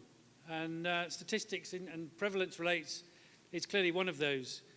The research that Dr. Mohammed is reporting on is really important, not least because it links into an international literature, and the Prime Minister, when he was speaking yesterday, was talking about the importance of making these international links. And Professor Mohammed's research very much links into an international literature on this topic. It's also really important because it emphasizes the local Caribbean culture and how that shapes our understanding of intimate partner violence and how we can begin to do something about it. It's also really important because it doesn't matter how much international research there is, Trinidad and Tobago Police Service won't change their practices unless there's local research. I'm very glad to welcome some colleagues from the Trinidad and Tobago Police Service Police Academy here this afternoon, and I'm sure that they're going to take these messages back home with them and will start to make a difference, an impact. Critical aspect of our research at UTT is having an impact on the real world, and this kind of research can make a real change by being local, by being relevant, by being something that TTPS can actually make sense of in their own context. So congratulations. I think it's a really important piece of research.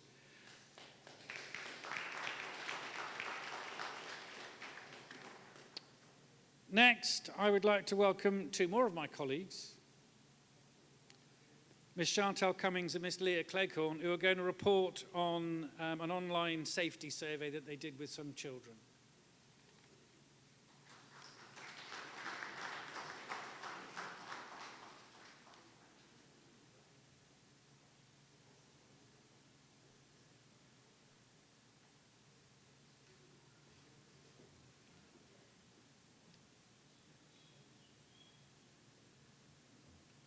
Good afternoon.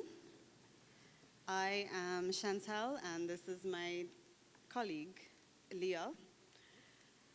Our study is entitled Youth Perspectives on Online Safety.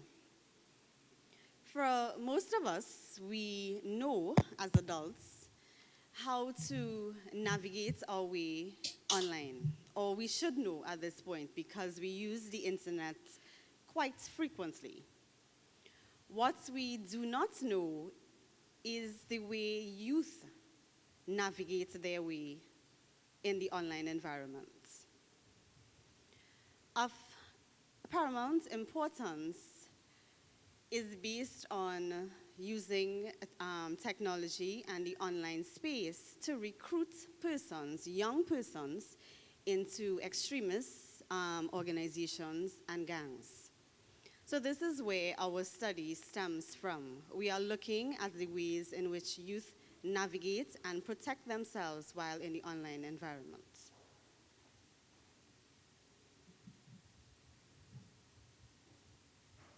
So as you see here, the internet presents both risks and opportunities for individuals.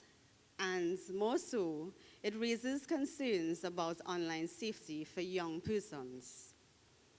Parents tend to normally underestimate children's engagement in risky internet behaviors, and they overestimate the amount of monitoring regarding internet safety that occurs at home. And of course, we know that children are always connected, so it's not just about being safe at home in the online environment. Little is known about the actual measures that children use to employ and maintain their safety online. And this is where our research comes in. So we had 3 main objectives. Firstly, to identify the types of risks they face and they are exposed to while online, to adequately understand the techniques used by children to maintain their safety online, and to increase awareness about cybercrimes, particularly in the area of exploitation, radicalization, and to some extent, gang involvement.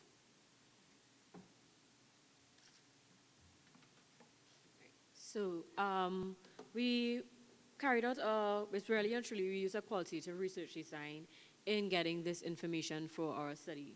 So what we really and truly did was a focus group based on 3 schools in North, Central, and East Trinidad, and looking at students in classes forms 1, 3, and 5. So there were pretty much 3 focus groups, which amounted to about approximately 57 students would have participated in the research study. The focus groups, well, obviously, they were semi-structured interviews that we carried out with these students in that particular environment. One of the main reasons why we used focus groups and not particularly questionnaires, as some people say, well, why didn't you use a questionnaire or something quantitative, was just essentially that children just feel more comfortable in that group environment and they're more willing to speak. So it's a matter of that comfort for children, because even though we say youth, under the age of 18, probably some people are just considered children. So that was the easier approach to go with and the more amicable approach to go with when dealing with children and trying to get them to speak about their experiences of risks online and what we were going to talk about. So I'm just going to find it, right? Okay, so I'll let Ms. Cummings take over for the first finding, we did a thematic analysis to analyze the data, and these are the themes that we came up with based on what the students told us and from our analysis, even of the literature that existed in that area in relation to children and risk and online safety.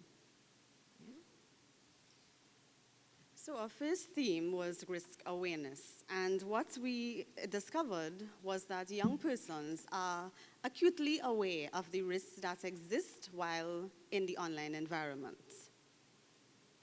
So for instance, the majority of students would have indicated that it is based on how much information you put out there. So they know, in most cases, what to say and what not to say, particularly when on social media. So they try as much as possible to not disclose too much personal information, because they are aware of what may happen or what can happen to them if they do.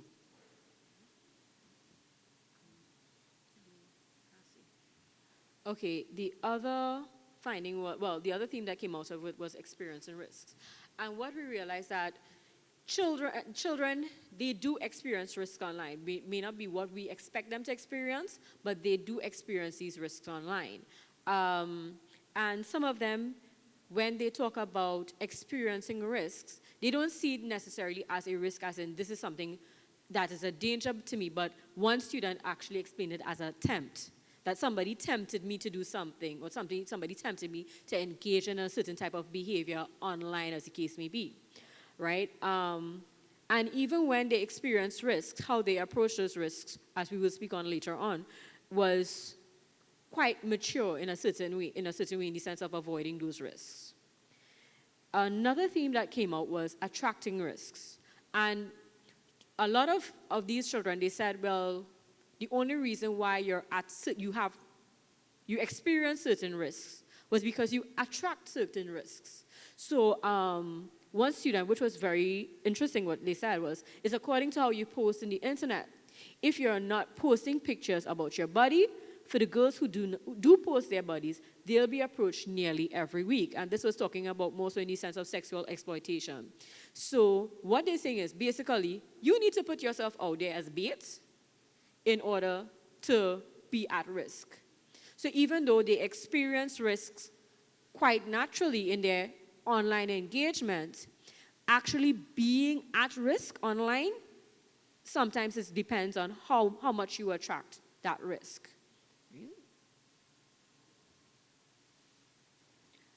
Another theme which emerged was concern that parents have. Interestingly, from our findings, we discovered that children seem to mirror what their parents do. So to some extent, they indicated that if value systems were not taught at home, then how do parents expect them to know what they do or what to do while online? So for instance, one guy would have indicated the risk depends on children's values because it has values that their parents teach them. So while online, he indicated that if you are 16 and you are speaking to somebody who's much older, if you were taught proper value systems, then you would know how to handle that situation. You wouldn't go and meet somebody. And one of the last themes that we came up with was risk mitigation. And there were a number of techniques used by children to mitigate the risks. So for example, if somebody sends them a message online, catfishing or some type of fraudulent message, they either don't reply to the message, send it make a report. So for example, using Facebook, they actually make reports on individuals and individuals' profiles. And they protect themselves. They're aware of what to post online and what not to post online, when to give information and when not to give information. Right? And they're fully aware of the various tactics that they can use to prevent themselves from being at risk, even though they experience it. Because there's a very big difference between experiencing risk and actually engaging in that type of risky behavior. And a number of them try to shy away from that risky behavior and try to avoid risks more often than not. And that's one of the main risk mitigation techniques, is that avoidance of risk. And when they do find themselves at risk, they kind of follow the procedures and protocols. And I think some of the research that we looked at, even the literature, really and truly there seems to be an assumption, especially amongst adults, that children don't know what to do when they're at risk online. They clearly know what they're doing, and they know, okay, this is something that's dangerous. This is how I'm going to protect myself.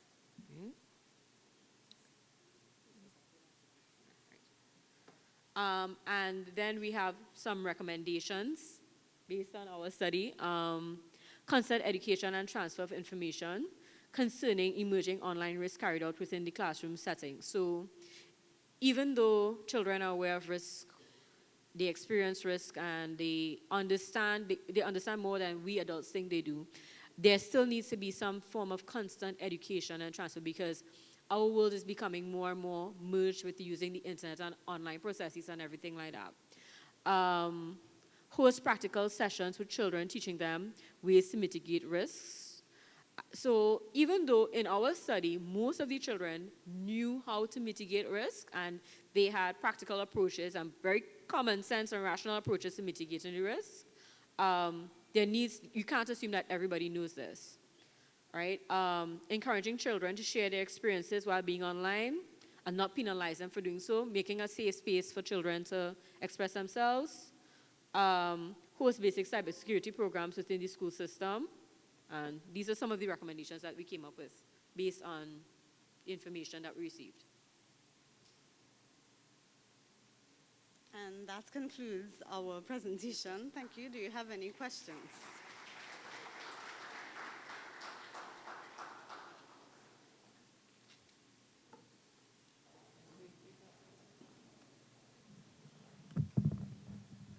An interesting presentation. Just a question. How did you define high-risk school? Is that a school in an area that has a lot of crime, or what?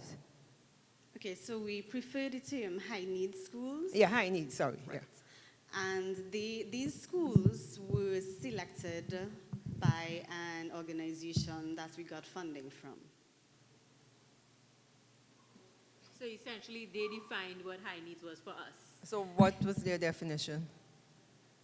High needs meant areas with particularly high gang recruitment.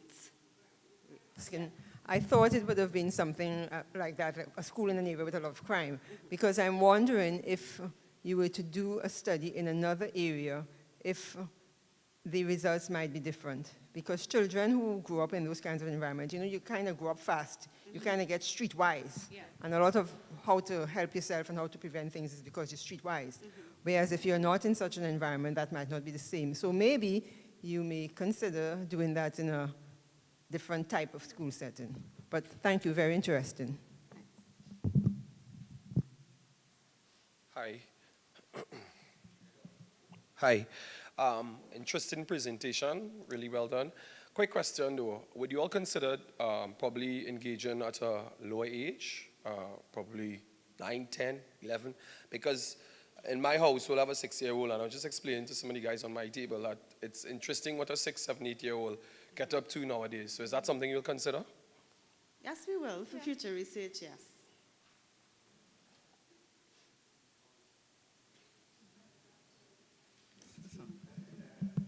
Hi, good afternoon. Very interesting research. Just some questions though. You defined high needs, or the organization funding the research defined high needs as being related to schools or students prone to gang recruitment and so on. But in terms of, and I speak from the aspect of, from the police academy, developing the child protection program and so on, but there are other issues that children need to be protected from, not only anti-gang issues, child pornography, human trafficking, child trafficking, that's a big thing in Trinidad and Tobago right now.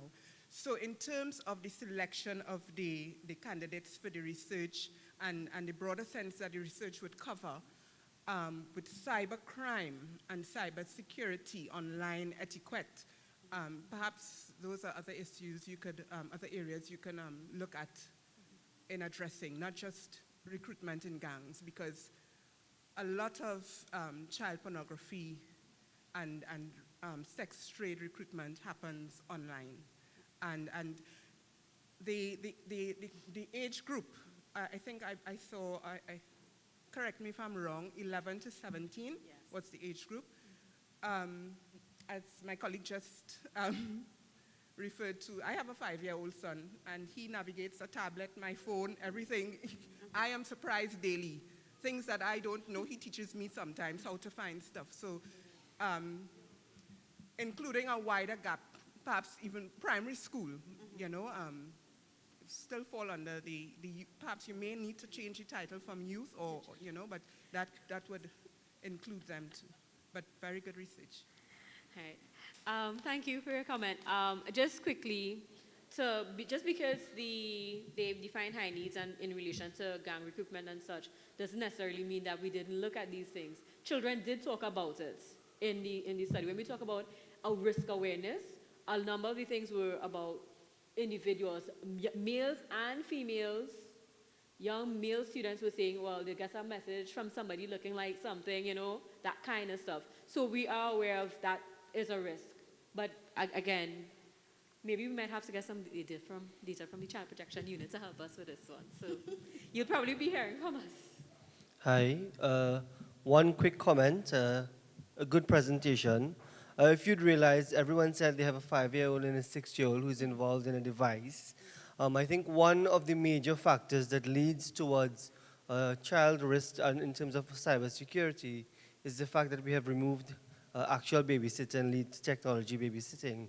And I think that is something that needs to be addressed globally, where children are no longer, while there may be proper morals and values being taught at home, there is no time by a parent to sit and communicate with their children and ask them what is actually happening. Because I see it not at home, but I see it elsewhere, where a child is now left for 12 hours, so the first thing they get at age 4 and 5 is a tablet. And now, when this is the replacement for mommy and daddy sitting and communicating with you, what's left for them to think? That my security is now with this person who's chatting with me via a social media platform. I think what you're saying there kind of relates to one of our recommendations in point 4, in opening, having that, even, I don't know if we can change how people parent, but maybe we can change how they do things in relation to creating that environment where children can share their experiences online and some of the risks that they face and feel open to say, well, this is what is happening to me, or somebody's saying this to me, or that, as the case may be. Thank you. Thank you.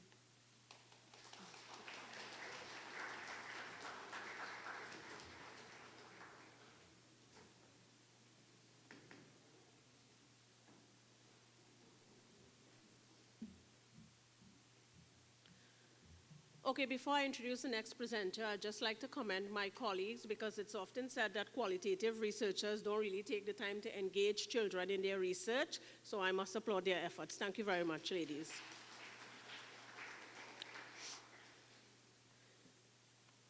It is often said that information technology is one of the most powerful, or is the most powerful tool in law enforcement. With that being said, I'd like to introduce you to our next presenter. The topic, Visualization and Analysis of Crime in Trinidad and Tobago. The presenter, Ms. Priya Nagisa. Ms. Nagisa.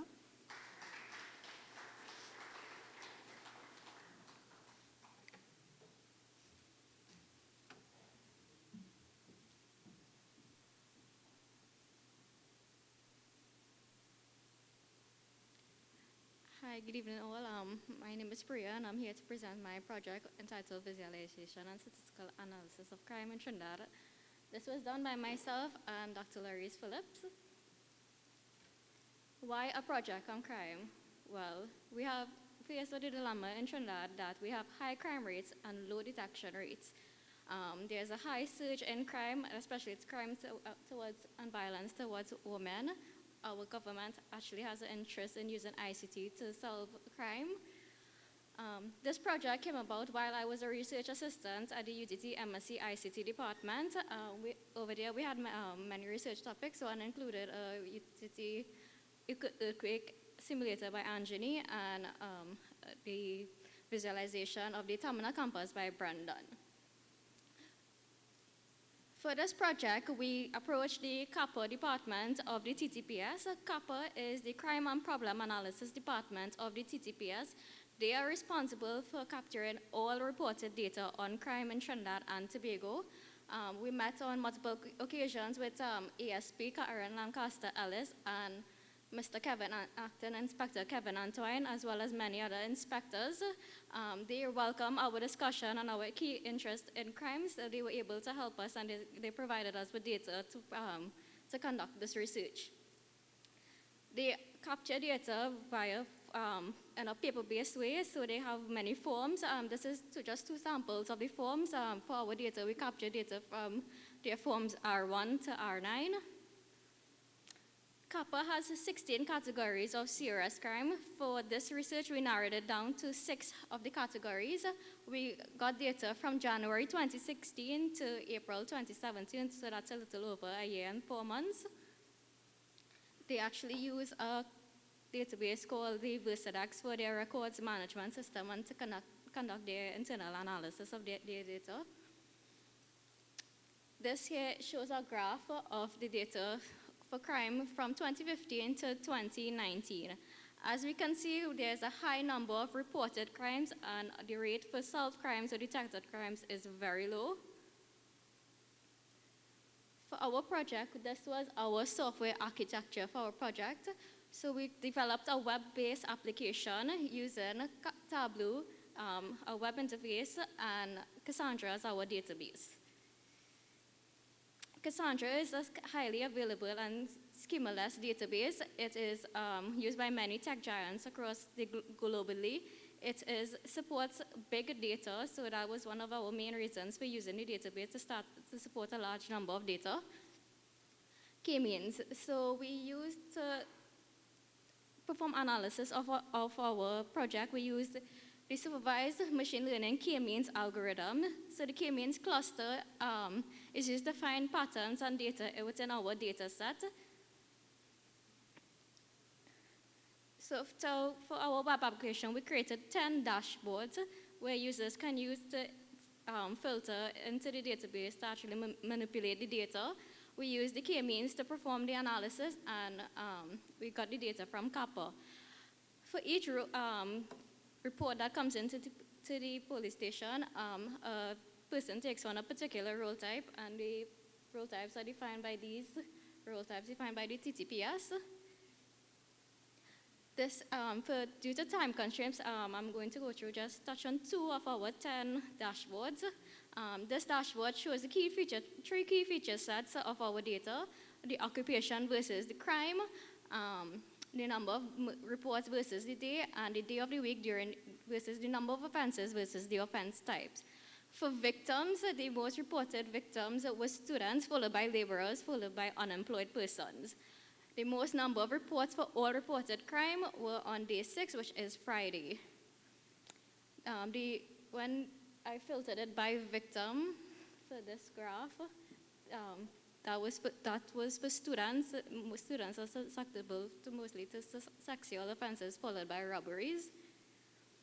Some key observation coming out from this dashboard: Saturdays were the lowest crime reports. Fridays had the highest number of murders. Most sexual offenses were committed on Fridays. However, there was a high pattern occurring through all the days of the week. Most robbery offenses are committed on Wednesdays and Thursdays. This is dashboard 8.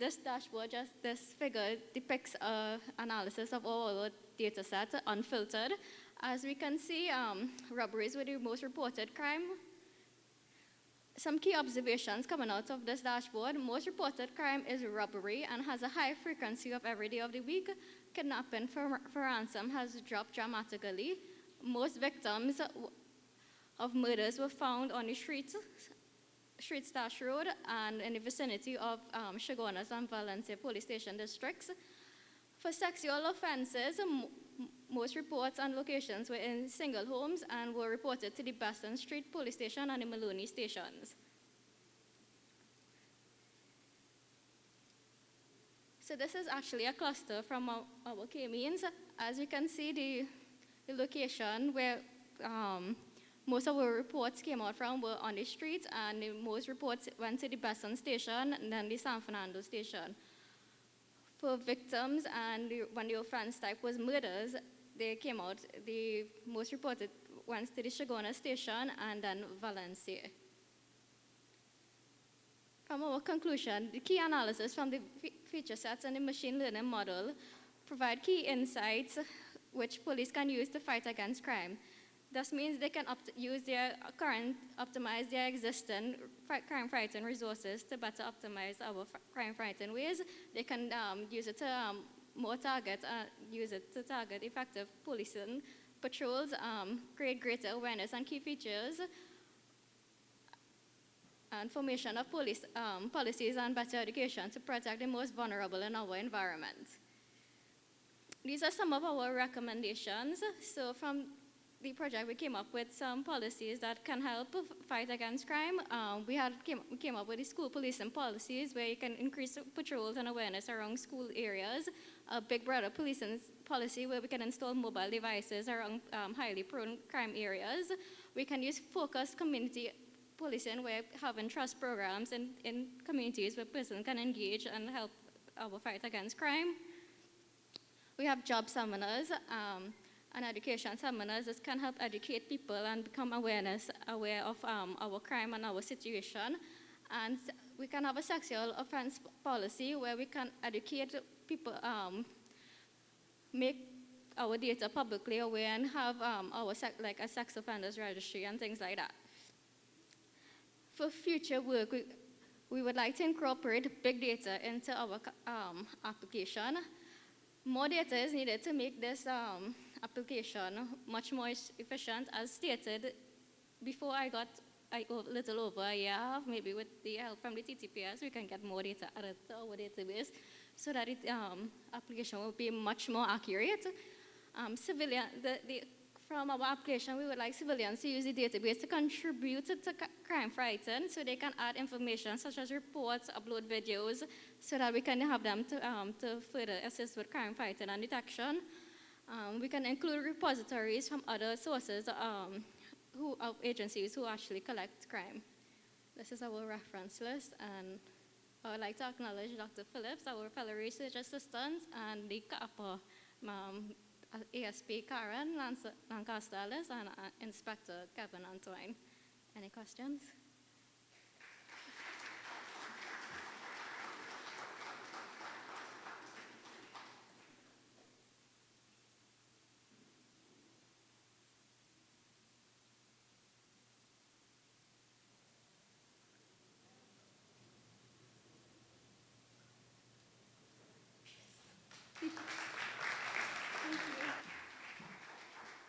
Okay, I take it as either people do not understand the concept of big data or they are too shy to say. Any questions, comments? Okay, even if you don't have a question, if you have a comment, now is a good time to share it, raise it. Anybody?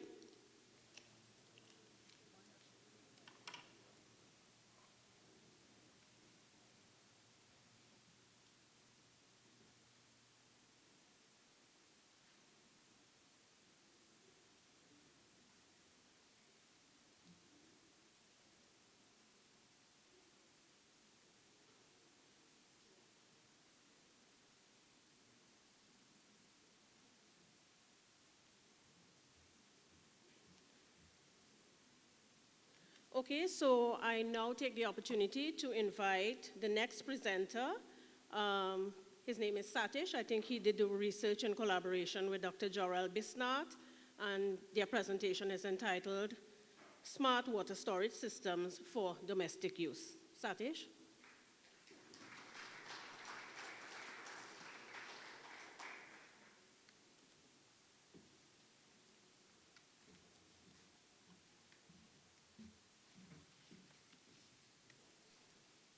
Good afternoon. Today, I will be presenting a concise version of my final year project. I'm a year 3 student of the Manufacturing and Design Department, and this project was overseen by Dr. Jorel Bisnath and Dr. Anil Ramkalawan. So, the aim of this project was to design, build and test a smart water storage system for domestic use. The design of the system should include both automation and control systems. A device such as this may be relevant to areas where there are water restrictions, frequent water disruptions in pipeline water, such as which we are experiencing right now in Trinidad and Tobago. I'll now take you through the design process which was undertaken. So the design process was broken down into three main stages, which are the discover stage, the develop, and the deliver, the delivery phase. In the discovery phase, background research and a literature review was done on existing products, patents, and prototypes, and these studies were thoroughly examined to come up with a new product.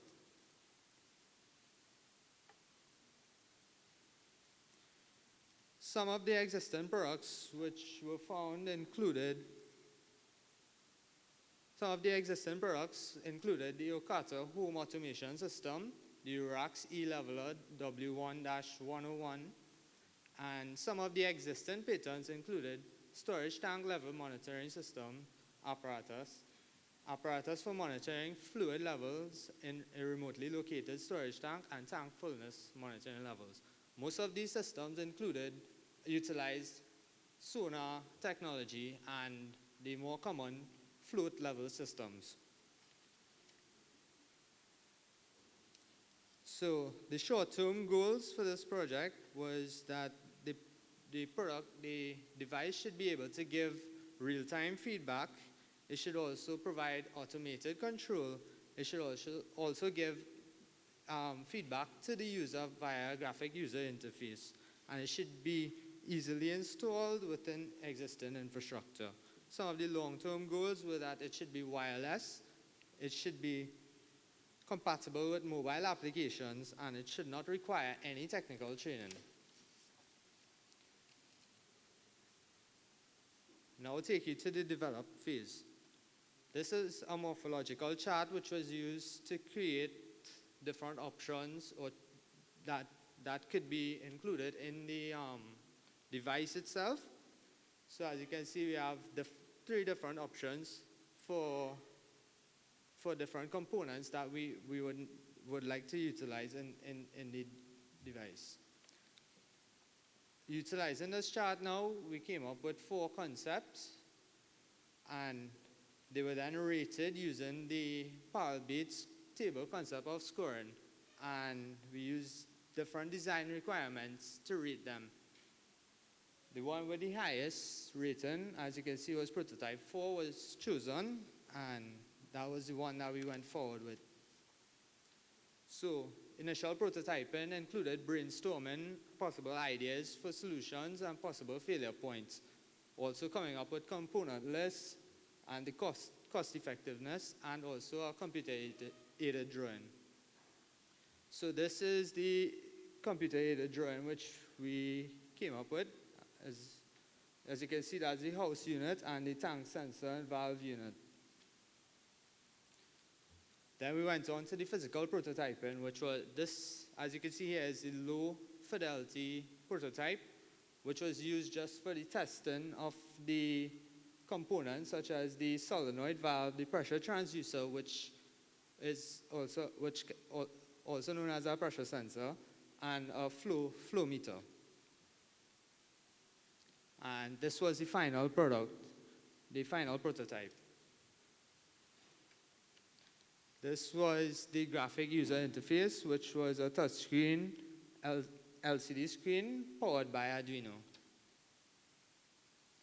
This is a graph of pressure versus height for the pressure sensor, and it was used later to calibrate the system. So the functionality, the pressure transducer was used basically to gain a column pressure from a storage tank and translate that to a percentage level on the GUI. The solenoid valve components were used to turn on or turn off the inlet or outlet valve outlets as needed. The flow meter was used to give you a liter per minute for usage from your storage, and the GUI was used to feedback to the user. Most of the short-term goals were achieved. The system was able to perform as required. The valves and the sensors were able to cope with the requirements, and some of the future works which we intend to work on are wireless communication between the house unit and the tank and sensor valve unit, a smartphone application, and remote control via the mobile application. We have now come to the end of my presentation. I would like to thank you for your time this evening, and I hope you enjoy the rest of your afternoon. Any questions?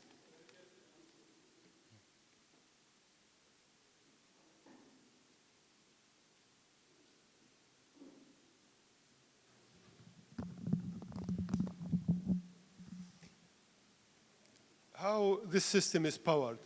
The system is currently powered via a 110 outlet.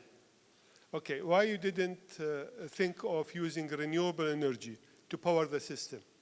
Due to time constraints and also cost, I wasn't able to go in that direction, but I'm currently thinking about it as well. But you have finished the project, haven't you? Pardon? You have finished the project. No, we're actually currently still working on developing the device and fine-tuning.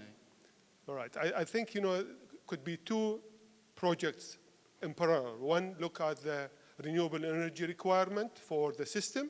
Yes. And the only thing you need to do is to interface the power system with the system that you have developed. This is very, very important, in my view. Thank you.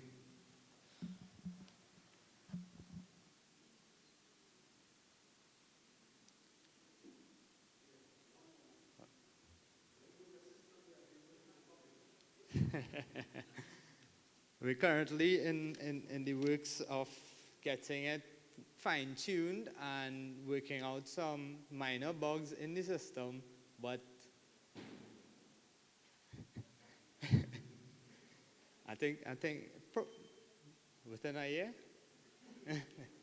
within a year, hopefully.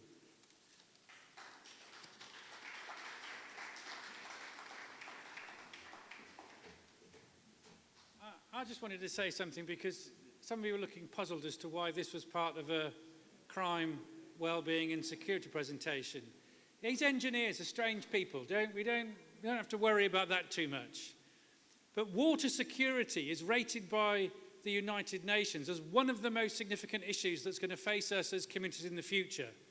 We regularly have flooding here. In an event of any kind of flood or disaster, people can do without food for about a week. You can't survive without clean water for more than a couple of days. In terms of the spread of disease, dirty water spreads the diseases that kill large numbers of people. These are really, really important social issues. I take your point, President, about the power system for all of this, and it has to be solar. But also, this is about saving lives. This is another reason why we've got more millionaires sitting in the audience of the future. I really hope that your ideas get taken up and that we take this issue really very, very seriously. Water security is absolutely critical. So that's me, another one of my hobby horses. I've got lots of these, but I'll pass back over to Dr. Mohammed now. Thank you.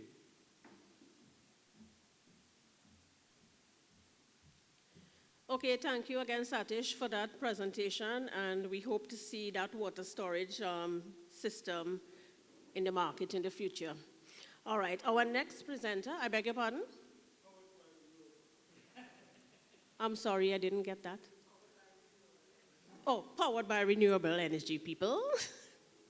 All right, our next presenter, I understand this presentation is going to be done via Zoom, so I will encourage you to focus your attention on the screen. The presenter, Mr. Raleigh Hussein. The presentation, the use of the internet by patients in self-diagnosis. Patients' perspectives, physicians' peeves or pleasure.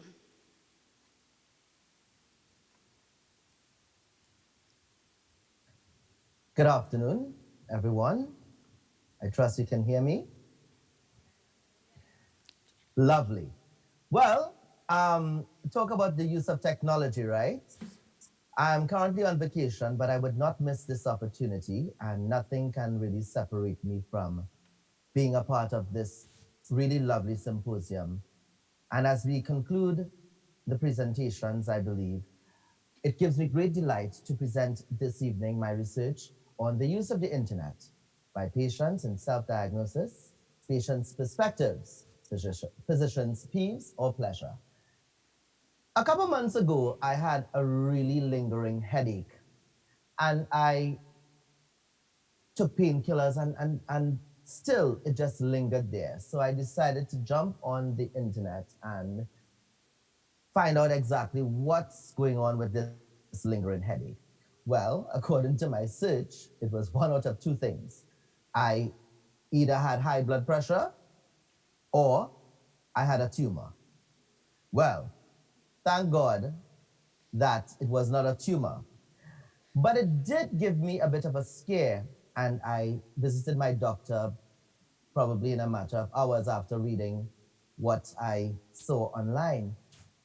And it inspired somewhat my research to find out exactly how patients interface with the information they receive on the internet when it comes to their symptoms of illnesses. So, this afternoon, I am delighted to share with you a little bit of my research. The internet is a ubiquitous source of information, we would all agree, on an array of topics. Health, well being is by no means excluded. Now, more and more patients are turning to the internet for information, acquiring knowledge on their health conditions before seeking professional diagnosis.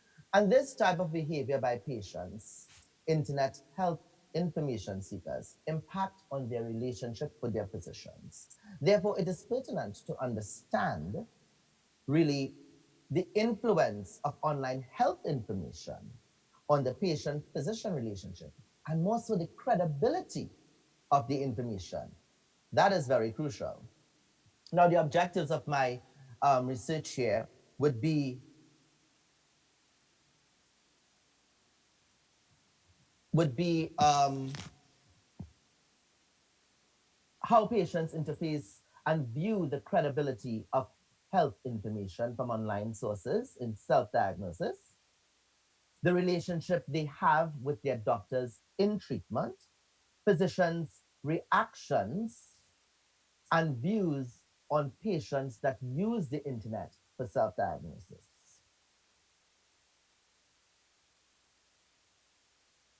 Definition of internet users. Let's just be clear on how we define these internet users. The entry gives a total number of individuals within a country who can access the internet at home or via any device, computer or mobile, and connection. The percent of the population with internet access, that is the penetration rate.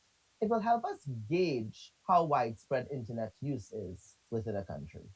Now, in Trinidad and Tobago, according to the Telecommunications Authority of Trinidad and Tobago's website, in one of their reports, there are 10 major high-speed internet service providers in Trinidad. And as of 2018, there are 64% of the population, they are users of the internet. So that's over half of our population are users of the internet. There is the research, right, that I have engaged in showed showed that patients, after they have done their searches, they felt a little more empowered.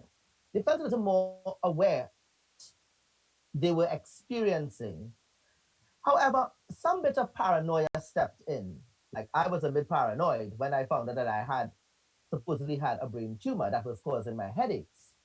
So that paranoia, all right, is termed cyber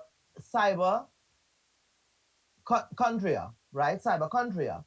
And that really is people who will compulsively go online and search anything that relates to them.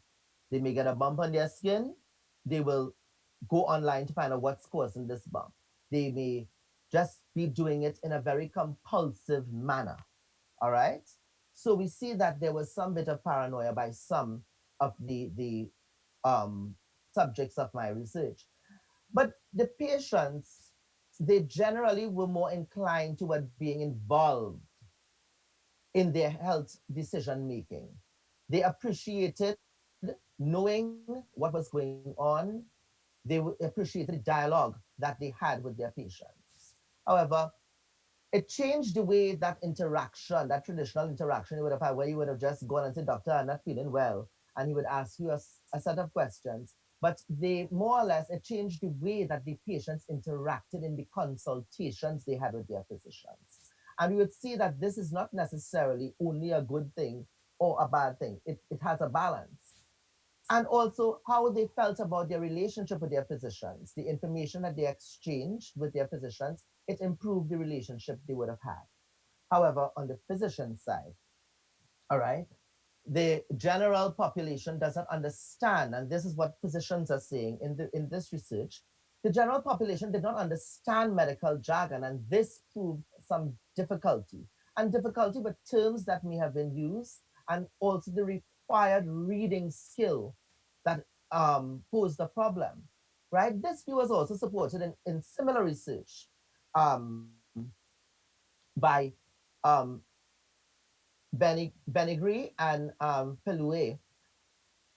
They both agreed that, based on my observation, they both wrote that many of the terms that are used on some of these online um, sources confused patients because of their level of understanding on the subject matter.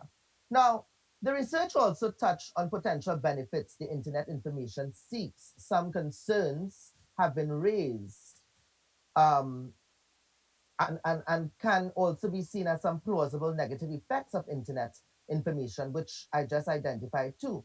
All right. Moving on to my methods.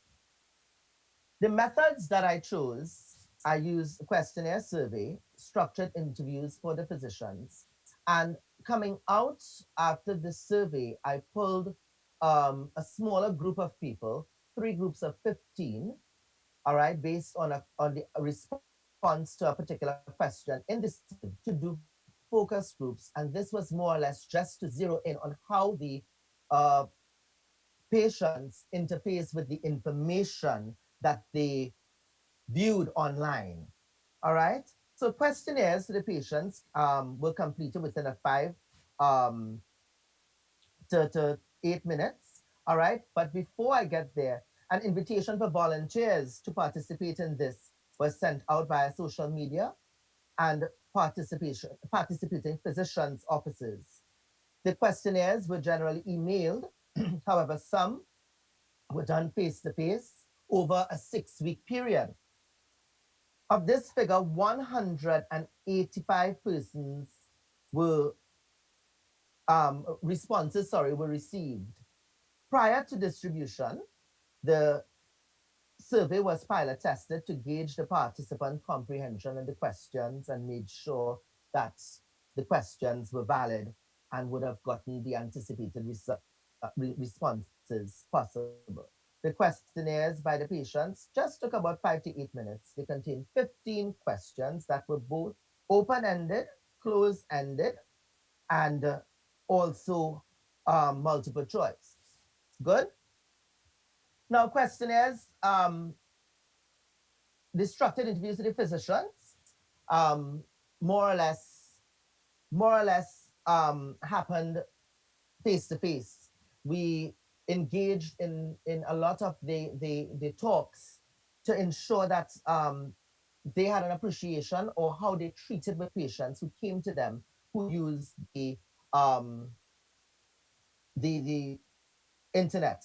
All right, let's quickly look at some of the findings. All right.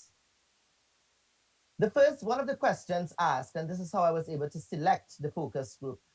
If you start feeling unwell or experience symptoms, what do you do first? And you see 115 of the respondents Google their symptoms, where some people ask friends and some people would just use home remedies. All right. Now, the age range of the respondents, we had from the age range of 27 to 37, 31. The highest age range came the 32 to 36 age range.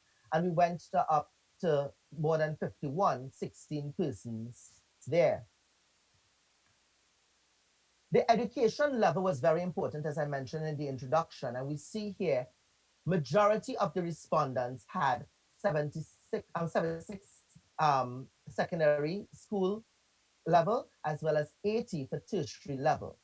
The sites use some of the sites they use for medical journals, and we see that would have been incredible sites. But the medical journals accounted for a very small percent of those who were surveyed. Personal blogs, personal blogs looked at 24, and we have many people looking at blogs by medical professionals and wikis, 22 persons, 23 persons. All right? Now, these are some of the topics that were searched by patients, many of them reproductive health, STIs, excessive weight loss, diet tips, diabetes, and even flu symptoms, as well as men health and women health issues. Now, the usefulness of the website, many of the patients felt as though the websites that they looked at were quite useful. They were excellent, very useful. Majority thought it was very useful. And based on doctors' interaction, many of the doctors felt that they had good experiences with their patients to very good experiences with their patients. Pardon the interruption. Pardon the interruption, Mr. Hussein. You have Yes. 1 minute left. 1 minute Thank you left. very much. Thank you. Thank you. So, doctors' perspectives. 6 out of the 10 doctors that were interviewed in the study came into contact with patients who use the internet weekly. 5 out of the 10 doctors engaged in conversation and clear misconceptions from online sources. 10 out of the 10 doctors do not allow information received from online affect the quality of care that they give their patients. Now, 7 out of 10 doctors spend time trying to erase the misconceptions that would probably create these anxieties experienced by their patients. And generally, doctors embrace attempts by patients to become more actively involved in their health. In conclusion, there's evidence of empowered and educated patients by using the internet. Internet support decision making, enable interaction between patients and healthcare professionals. And that is what we want. The need for more literacy on identifying credible sites is identified here. And maybe we can look into helping patients look for credible sites. Some doctors embrace the patients who come with information. The future works, an opportunity to create a platform, be it an app, that would pool the resources and probably lend on the support of local doctors to pool information to help patients more in the public health sector. I thank you very much, and I do trust that you enjoyed my little presentation with the limited time that I had. I would now entertain questions. Are there any questions for Mr. Hussein? Any comments? Okay, well, I'll just make a comment before we go on to our next presenter. It is clear from the presentation that the internet has largely changed the dynamic, the physician-patient dynamic. And I think what is important as well is the fact that the internet should be used to supplement and not replace the medical, decisions that people make, right? So supplementing is fine, but it should not replace the medical decisions that people make. We still have to continue to liaise with our practitioners. So it should not really guide self-diagnosis or treatment, but that should be done by the medical personnel, all right? Thank you very much, Mr. Hussein.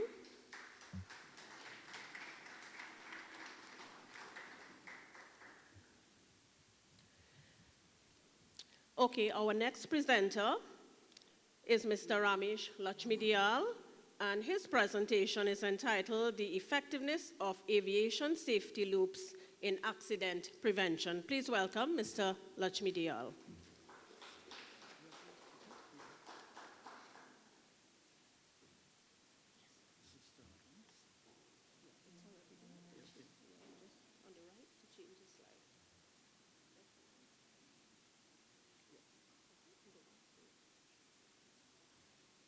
Okay, good afternoon, everyone. Aviation, by its very nature, is the most highly sensitive industry in the world, and as a result, it is highly regulated. Again, it's the most highly regulated industry in the world. And within all the systems in aviation, there are safety loops, and we're going to talk a little about safety loops. And there are two types of safety loops: the open loop, in which there is no feedback system, and there is a closed loop where there is a feedback system.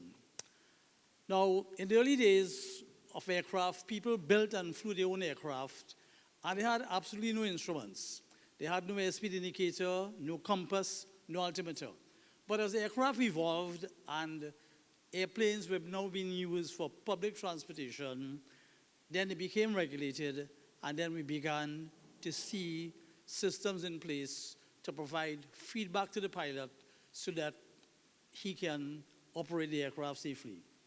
Now, this here is an accident. It happened in 2012 July with Caribbean Airlines, and the pilot was coming in to land on a 75,000 feet runway, and he realized that when he was 4,000 feet along the runway, he was still airborne.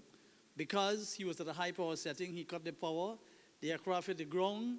He thought he didn't have enough distance to stop. He decided to do a go around, then change his mind, apply the brakes, and there was not enough stopping distance, and the aircraft went in a ditch and broke in three. And luckily, the only injury was one passenger lost his leg. And then in November last year, we had Flight Jamaica in Guyana again, Boeing 767. The pilot took off. He found that he had a hydraulic problem. The hydraulic system that controlled the landing gear and the nose steering came back in. The aircraft right gear collapsed. He veered off onto the right into a sandbank and broke off one wing and the engine. And there was only one person who died subsequently, an 86-year-old woman from a massive heart attack. Then we had this happen 6 days ago in Australia, Russia, Ural Airlines. The pilot took off with 236 people on board on an A321. Then he flew into a flock of birds, lost both engines. But he was able to react very quickly and decided to gain some altitude. And then he glided the aircraft, looked for a place to land the aircraft, landed on a cornfield, and nobody suffered any serious injuries. But as you can see from this slide, the right engine broke off.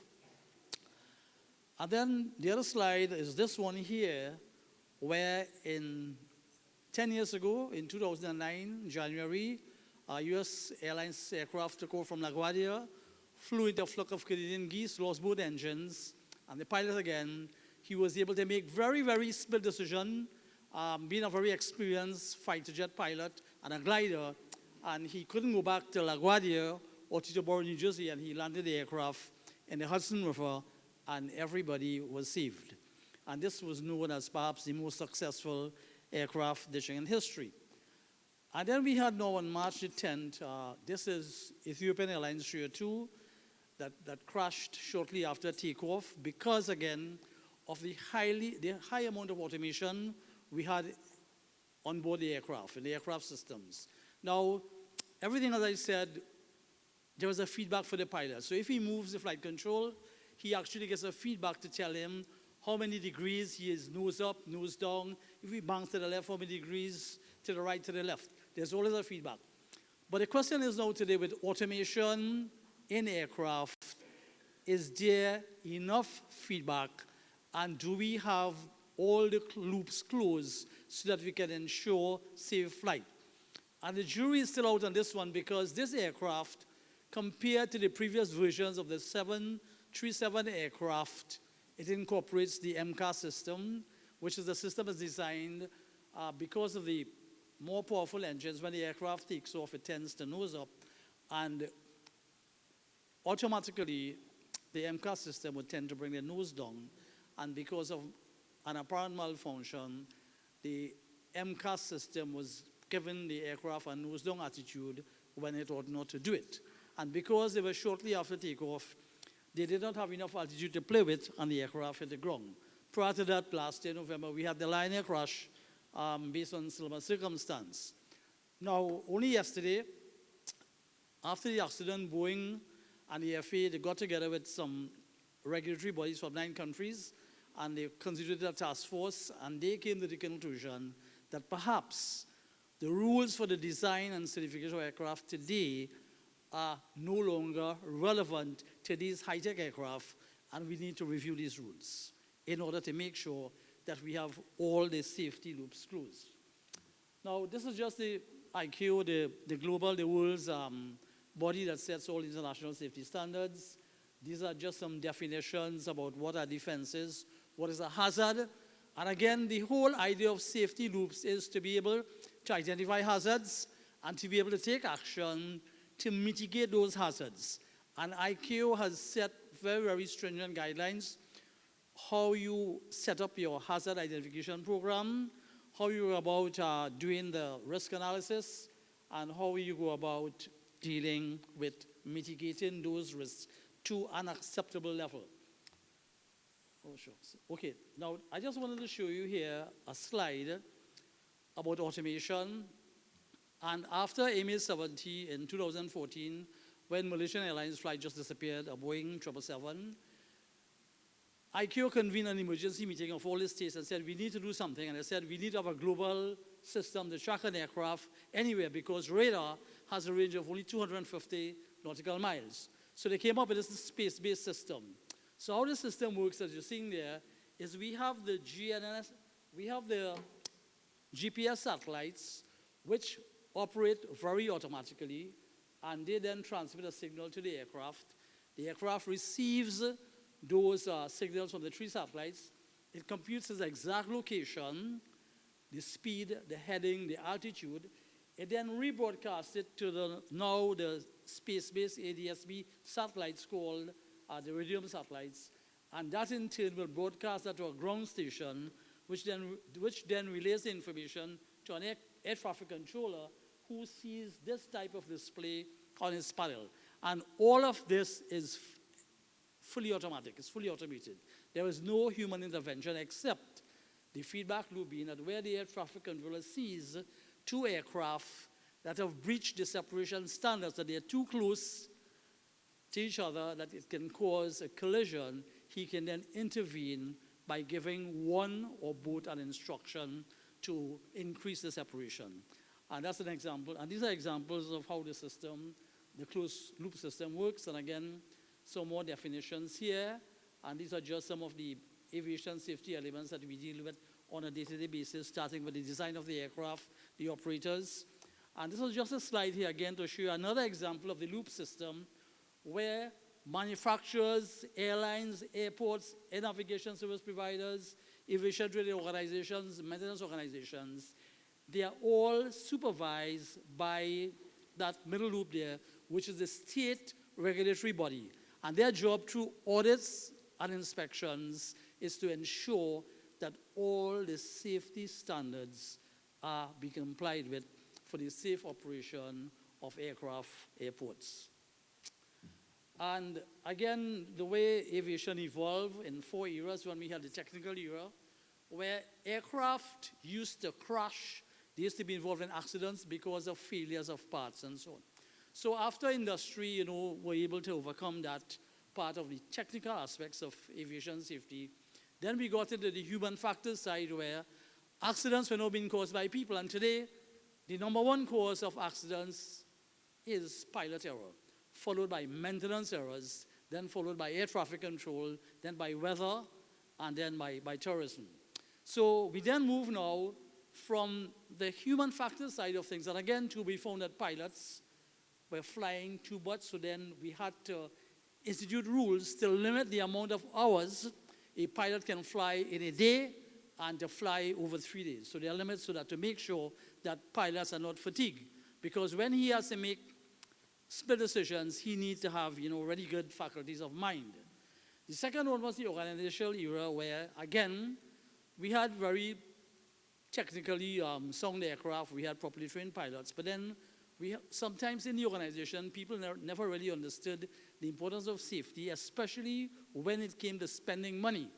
And I recall in 1995 with BWIA when we had an accident in Antigua, when an A321 coming into land, the aircraft crabbed, and there was a crosswind, and the pilot couldn't handle the crosswind, and the wingtip touched the ground.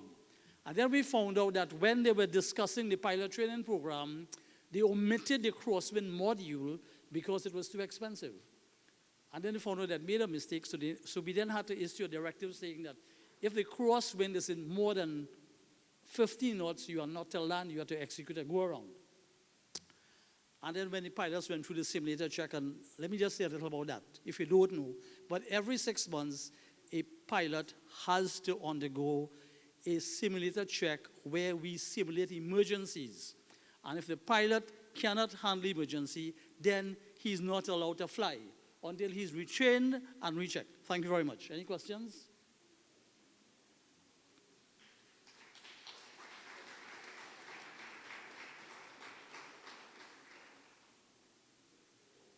Okay, if there are no questions, thank you. Okay, thank you very much, Mr. Lachmidial. I think there are no questions because everybody is sitting there and like me wondering if they should continue to engage in air travel. Thank you very much, Mr. Lachmidial. I now hand you over to Dr. John.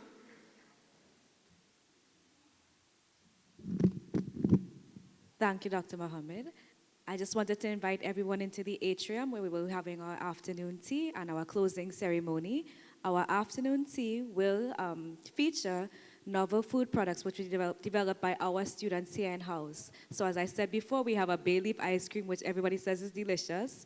We have a Saigon and coconut spread with some buns, and we have a tea, a moringa tea, right? So thank you to all of the speakers for today.